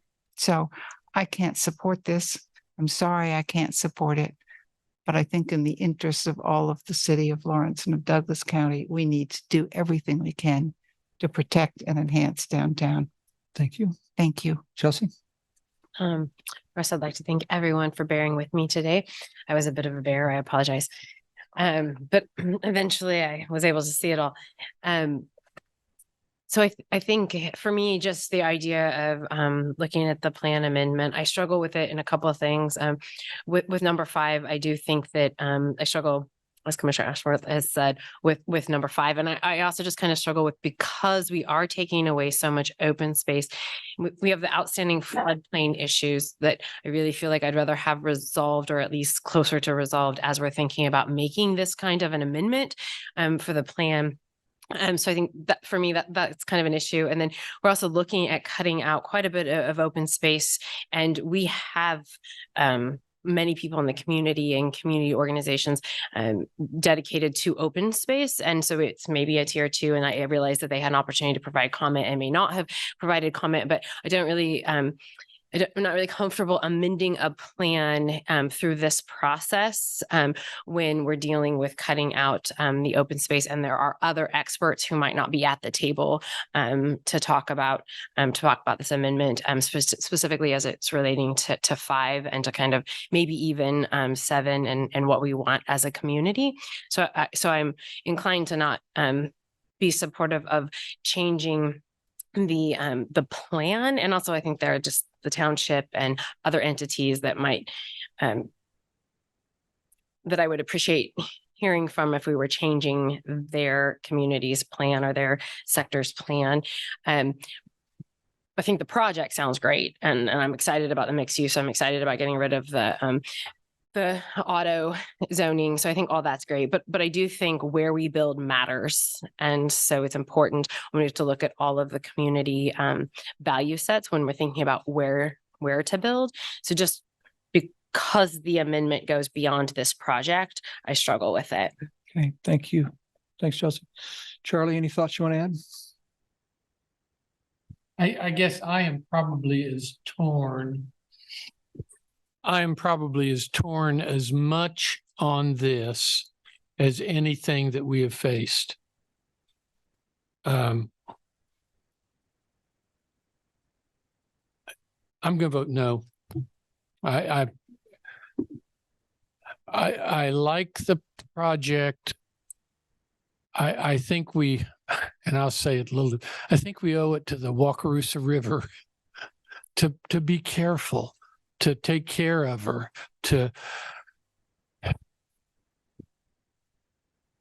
I'm going to vote no. Okay. Thank you, Charlie. So just taking a consensus as we go, there's consensus to support. Would anyone like to make a motion? There's 2 motions, by the way. The first motion is to approve the plan amendment and forward to the city commission, but there's an edit in the verbiage. It needs to say whether it's approve or deny. It needs to say to forward to the city commission and the county commission with a recommendation. Anyone care to make that motion?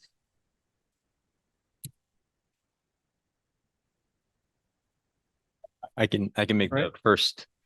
Approve the comprehensive plan amendment CPA-23-00186 and forward to the city commission with a recommendation for approval. Friendly amendment. Add also send to the county commission. And also send to the county commission. Okay. Good. Is there a second? I'll second. Pedro seconds. Discussion. Those in favor, I'd ask you to signify by saying aye. Raise your hand. Aye. Aye. 5. Those opposed? Carries 5-4.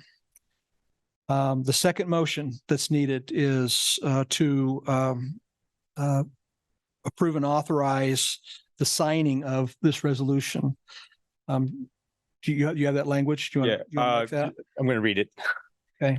So we approve a motion to authorize the chair to sign the Planning Commission Resolution PCR-23-00367. Is there a second? Second. Peter seconds. Any discussion? Those in favor, raise your hand and say aye. Aye. Aye. Signing it, right? Yes, just signing it. Yep. Right. Thank you. Opposed, those opposed, same sign. I'm not, we have 3 people that didn't vote. Like, I mean, since the 5 voted for Right. it, I'd say yes, You're all go ahead okay and with the sign signature? it. We thought we Yes. missed our eye. Yes. Okay. Oh, I'm sorry. Okay. Yes. Okay. All right. Thanks. And that carries unanimously. Okay. All right. So we've got one other item, and that's the plat that we've talked in and around this all evening. Do we want to take you want to take 10 minutes, or do you want to dive in? So dive in. Dive in. Let's dive in. All right. So Sandy's already provided presentation on this. Do we want to, who would like to start? Who would like to start talking about this? Please. I have a question for Sandy to start us off. I'm just trying to understand the sequencing here and why a large number of agenda items were deferred tonight, but that this one wasn't. Am I correct in my understanding that we would usually, which means nothing, but usually we would have zoning in place before we considered approving or denying a preliminary plat? Typically, yes, because of the finding we have to make with the plat. When you see projects stacked together, and this is an example of that, the condition was approval of the zoning as a condition of the plat. So that's typical. The items coming before you tonight are a result of the applicant's request to defer specifically the zonings, but to retain the comprehensive plan amendment and the plat for your consideration. And so then follow up, perhaps for you, perhaps for the applicant, but is there a particular advantage to considering the preliminary plat tonight as opposed to considering it alongside the zoning changes? It's probably more for the applicant than for staff. You bet. Would you mind opining on that? I think there's a disadvantage to us. More bites at the apple for everybody that is reviewing these projects. So we don't desire necessarily to split things up, but the reason we asked for it in this case is this is a big project. We worked our tails off to get staff support, and we need to push forward every opportunity we can. There's so many variables that it takes for a developer like this to pull off a big project. If we have staff support and it's been reviewed, we'd like to bring it to your attention for your determinations. I respect that kind of puts the cart before the horse, but on big projects like this, we have to do it when it presents itself. As Sandy noted, there's a condition that this plat does not exist. It's not going to get approved without these rezonings. So I would just keep that in mind. It does bear, some weight that should you not approve the rezonings, which I think are more relevant, in terms of a land use discussion, this plat goes away. Got it. So follow up on that. Am I understanding this correctly, that this is more a desire to cross something off of a long list and a long to-do list ahead for you all, rather than by having this in hand, that will allow you to get X, Y, and Z with other interested parties? Is that? I think it's more of the second of those two things from a developer's perspective. Land use entitlements are but one of many things that the developer has to do. Financing, tenant choices, design, engineering. If we do have a preliminary plat, it is one of those things that we can deliver to our various number of additional parties and say that we can continue to move forward with this.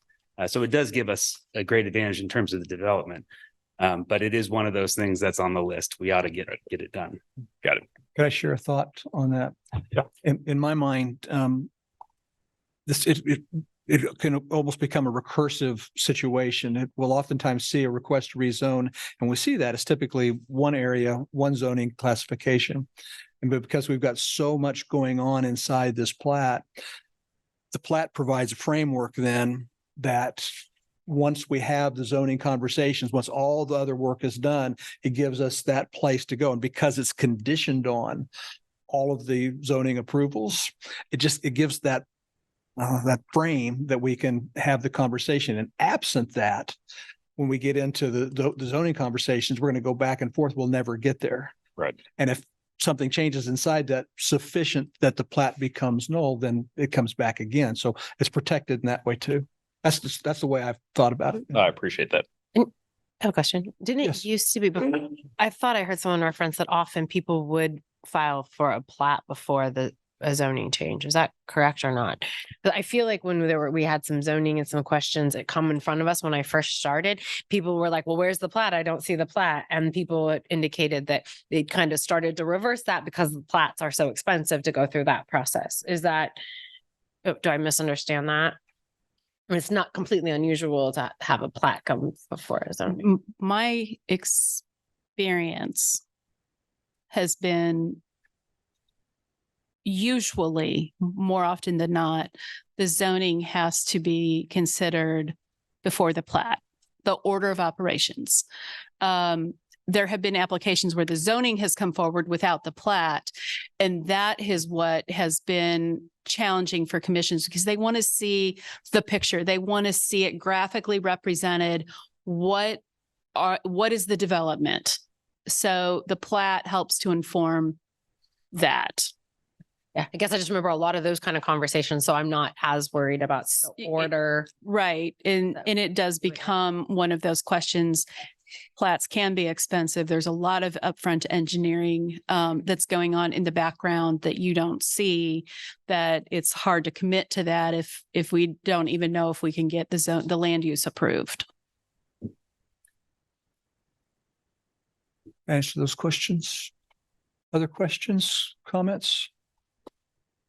Lines of thought. Just one Yes. Sort of technical question. So I'm looking at one of these maps where it's the plat put out over the floodway and the floodplain. So there isn't any restriction in putting a detention pond in a floodway. Because that's what this shows is this detention pond. It is entirely encumbered by the floodway. Floodplain. No, floodway, according to this map. At least that's what it looks like. Maybe I'm mistaken. So it's just a technical question of putting that detention pond in the floodway. I'm just want to know if that's just something that we see that's perfectly acceptable. Yeah. Oh, I'm sorry. Yeah, there is a part of talking it about that the does 18 overlap. acre pond? Yeah, it does. Yeah, it does partly overlap. Is that the 18 acre pond? Yes. Yeah, we do not typically see detention ponds in floodway. Usually you're trying to get that water out quickly. So because this is a very highly engineered development project, the pond becomes a way to, it's not so much detention as it is floodplain. It's also a feature, but it's also where they're getting their fill from. Okay. So- Yes, I had sort of presumed, and yes, if you could answer, I had sort of presumed that it was but one of its functions was detention for the runoff.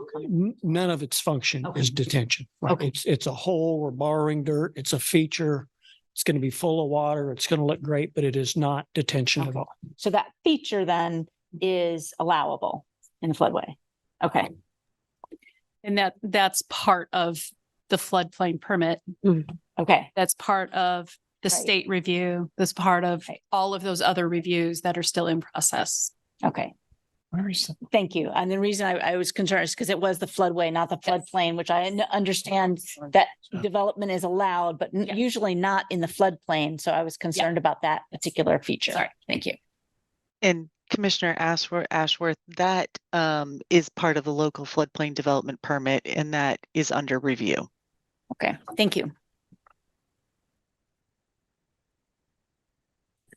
Other questions, lines of thought? A few Yes, sir. comments, and if I'm getting too far down in the weeds with specifics, just cut me off. Has any thought been given to the rerouted 35th Street, which would have an entrance off of Iowa/59, or the entrance down by where the hotels and the other commercial district part of this would be, that people like myself that don't like all the traffic on Iowa are going to cut through this neighborhood to go over to Home Depot? Is there any thought of, say, traffic calming? I know there's roundabouts in there, but people are going to cut through there to avoid going through 7 traffic lights to get there. And I think David Cronin is on, and I don't know if Steve Ballman is still with us from KDOT. One of the conditions is that there are still traffic questions that have to be answered. That includes a revision to the traffic study. Okay. That would be required. Right. So, and more on traffic, obviously. Okay. Like I just said, there's between this area and let's say 31st Street, already plenty of traffic lights. There's what, 5? I'm going to guess there's going to be a traffic light at 35th Street. There's probably going to be another one down there by where the hotel is. So we're talking about 2 more. And because of that, and I heard a sidewalk running the entire length of this along 59/Iowa. And then this is probably more of a county or even state highway question. Is the speed going to get reduced starting at the river as opposed to halfway between the traffic light now on 458 and K-10? That's just a theoretical question there, because if you're going to have people walk on that sidewalk, do you want people zooming by at 55 or 45 or 35? And I remember the quandary that exact question caused in Eudora when the new high school was built and we went from 55 to 35 like that, and people still speed there. So just things to think about there. And again, if I'm too far in the weeds, tell me. I'll stop right there. And this is Steve Ballman, Kansas Department of Transportation. I'm the area engineer in Topeka. To answer to the pedestrian traffic right next to US 59, we're not going to have, except through the interchange area, any sidewalks are going to be out well beyond the clear zone of US 59. They're going to be away from traffic. As far as reduced speed limits and traffic signals at the southern entrance into the development. At the beginning, there won't be a signal, but as traffic volumes increase, as the warrants required for making that next step to a traffic signal, those would come. It's not an immediate thing. That would generate an eventual slowdown of or reduction of speed limits on the southern approach into Lawrence, but it's chicken and the egg. As it develops, as the traffic volumes increase, as we have to put that signal in, then speed limits are going to drop further to the south. Those will change with the changes in conditions. Does that answer the question? Yes, thank you. Can I jump in with a question real quick? Hey, Steve, one of the conditions that this plat brings with it is that KDOT will, has the exact wording, prove that land has been transferred from KDOT to the developer. Can you talk a little bit about any risks or issues or problems associated with that, or is that pretty much a given that it'll happen?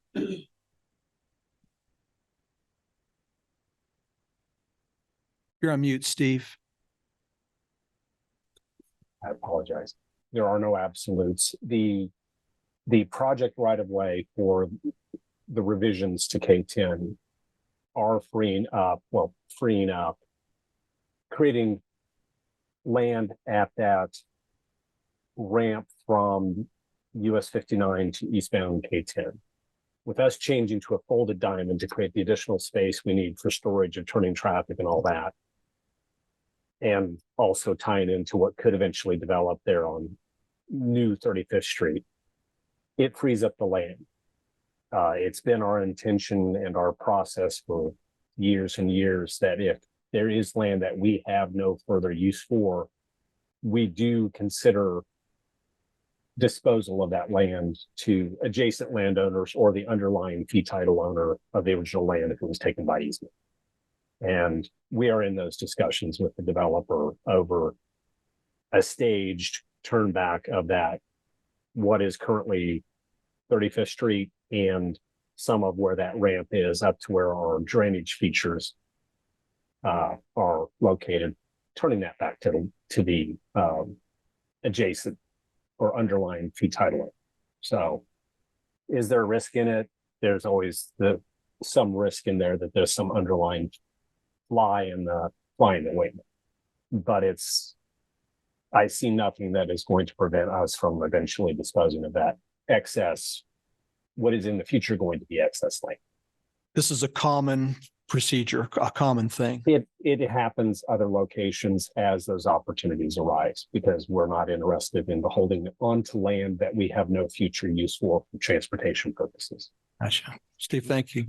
Yeah, please. To further that same thought, playing devil's advocate, let's say that land transfer takes place. So the developer now owns what's south of K-10 on the east side. And then let's say the development stops and fails. Does it revert at that point to KDOT, or does something have to happen for it to get back there? I mean, let's say the current entrance ramp doesn't get torn out, but the land has changed, and for whatever reason, the development doesn't happen. Does that revert then to KDOT so that you don't unnecessarily have to build a new ramp if there's no development there?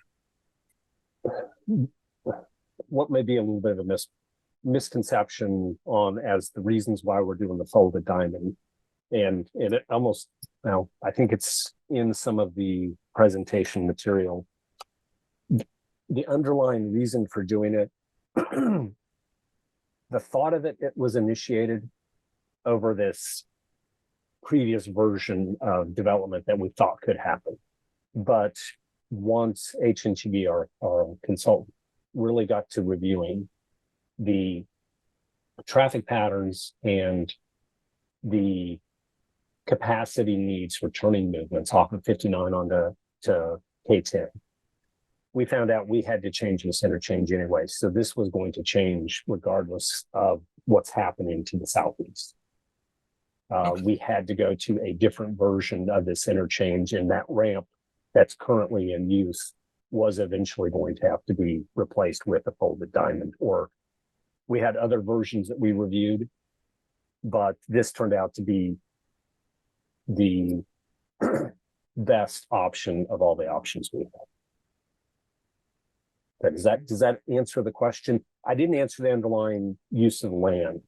If the development were to not happen, we would still be looking. If we were approached, we would still dispose of the land because we don't see a use for it anymore. Whether or not that's to a developer or to somebody who just wants to farm it. Outside of the issue of 35th Street. Thank you, sir. Any further questions on that? All right. Thank you, Steve. We'll come back to you if there is. If anybody's got any more traffic questions, hang on, but no. Okay. Just looking at this now that we've had the previous vote, so I'm looking at this again.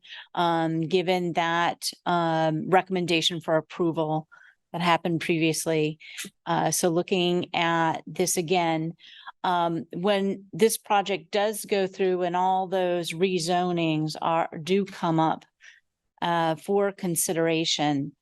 I'm guessing that those will each, of course, be taken as a separate vote.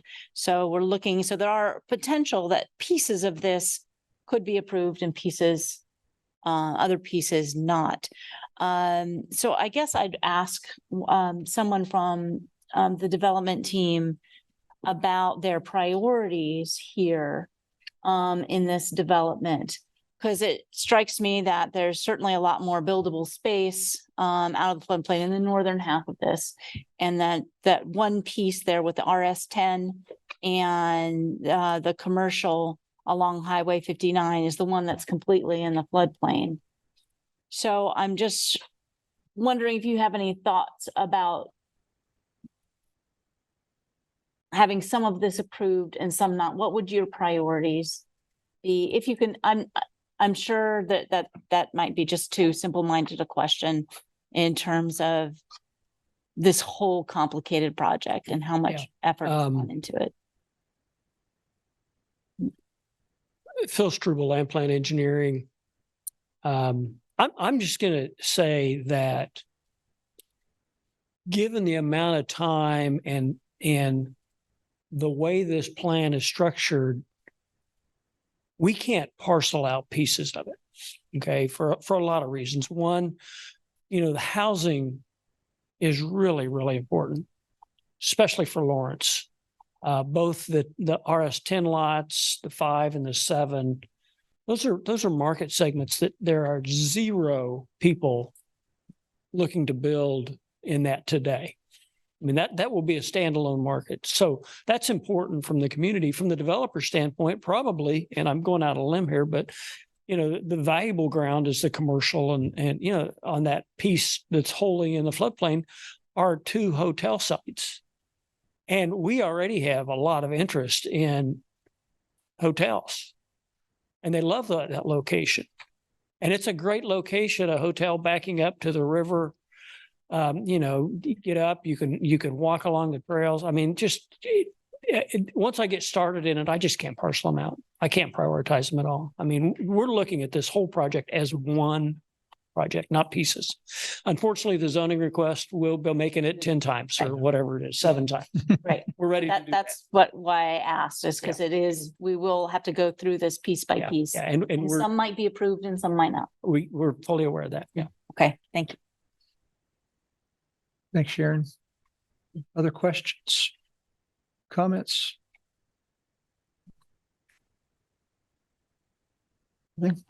I would say I'm ready to approve it. It's just like, here's their wish. Now we're going to come back in December and we're going to piece it out. And I just wrote down on this page, I said, that kind of question has to scare the whaley out of you because you see it as a whole project. Yeah. And, but we're going to vote on it piece by piece. And so I would say I'm all for saying, let's approve that plan because it really doesn't mean anything till we vote on the other 9 things. So it gives the frame for us to do the rest of the work.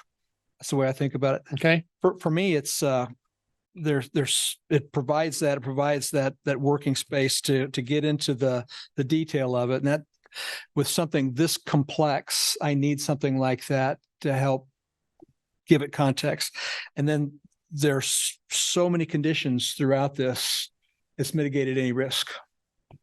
So I'm definitely going to support.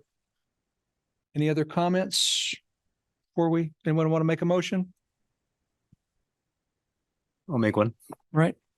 I make a motion that we approve the preliminary plat PP-23-00187 for New Boston Crossing based on the findings listed in the body of the staff report and subject to the following conditions.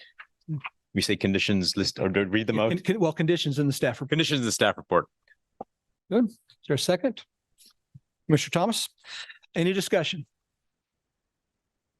Those in favor say aye. Aye. Opposed, same sign. Aye. It carries 8-1. Thank you all. Hey, folks that all there have been here tonight to give feedback and comments. Thank you for being here. Such a long night. Thank you guys for the work you put into it. Look forward to December. Hope that things can get all the way through to that. Jeff, is there any other work for us tonight before we go? You mentioned there might be something. Yes, the policy board meeting that is coming up tomorrow needs some planning commission representation on it. And currently we will be without both planning commissioners. So their process allows for the appointment of an alternate to occur. We'd be looking for 2 people to be the alternates for tomorrow's meeting. What time is the meeting? And where? It begins at 3 o'clock. Usually they're not long meetings, and I just realized now that I said that I've jinxed it, but Commissioner Thomas might be able to provide some insights on that if you'd like. This will not be a long meeting. I have got to go to Dallas to a funeral, so I can't be there.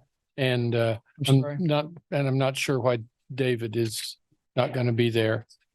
I think Jessica is a wonderful lady, and she will hold your hand and walk you through it. So are there 2 people that would like to serve on that tomorrow at 3 o'clock for a short meeting? I think she actually just needs 1. Jeff's saying you got to have 2. I think. Tell you what, I'll throw in, I'll need go, but we need 1 more person to say, yeah. I'm in class. I can't. No. Can I be a tentative? You can do it by Zoom. Oh, you can do it by Zoom? You can do it by Zoom. Oh, that is so easy. Yeah, they do a solid yes. They do the hybrid meetings in your old format, so it'd be on Zoom and it would all be wrapped up on there. You don't have to be in the room. And it's in this room. All right, so Zoom, anybody get on. I'll do it with you, Gary. Hey, thank you. Well, you and I. We'll be there together. Are you coming in person or are you going to go to the? I'm in person. Then I will too. All right. All right. With that, motion to adjourn. So moved. Second. I second. Oh, thank you. Any discussion? Those in favor, aye. Aye. Opposed, same sign. And we're out. Thank you all so much. Then we. That question.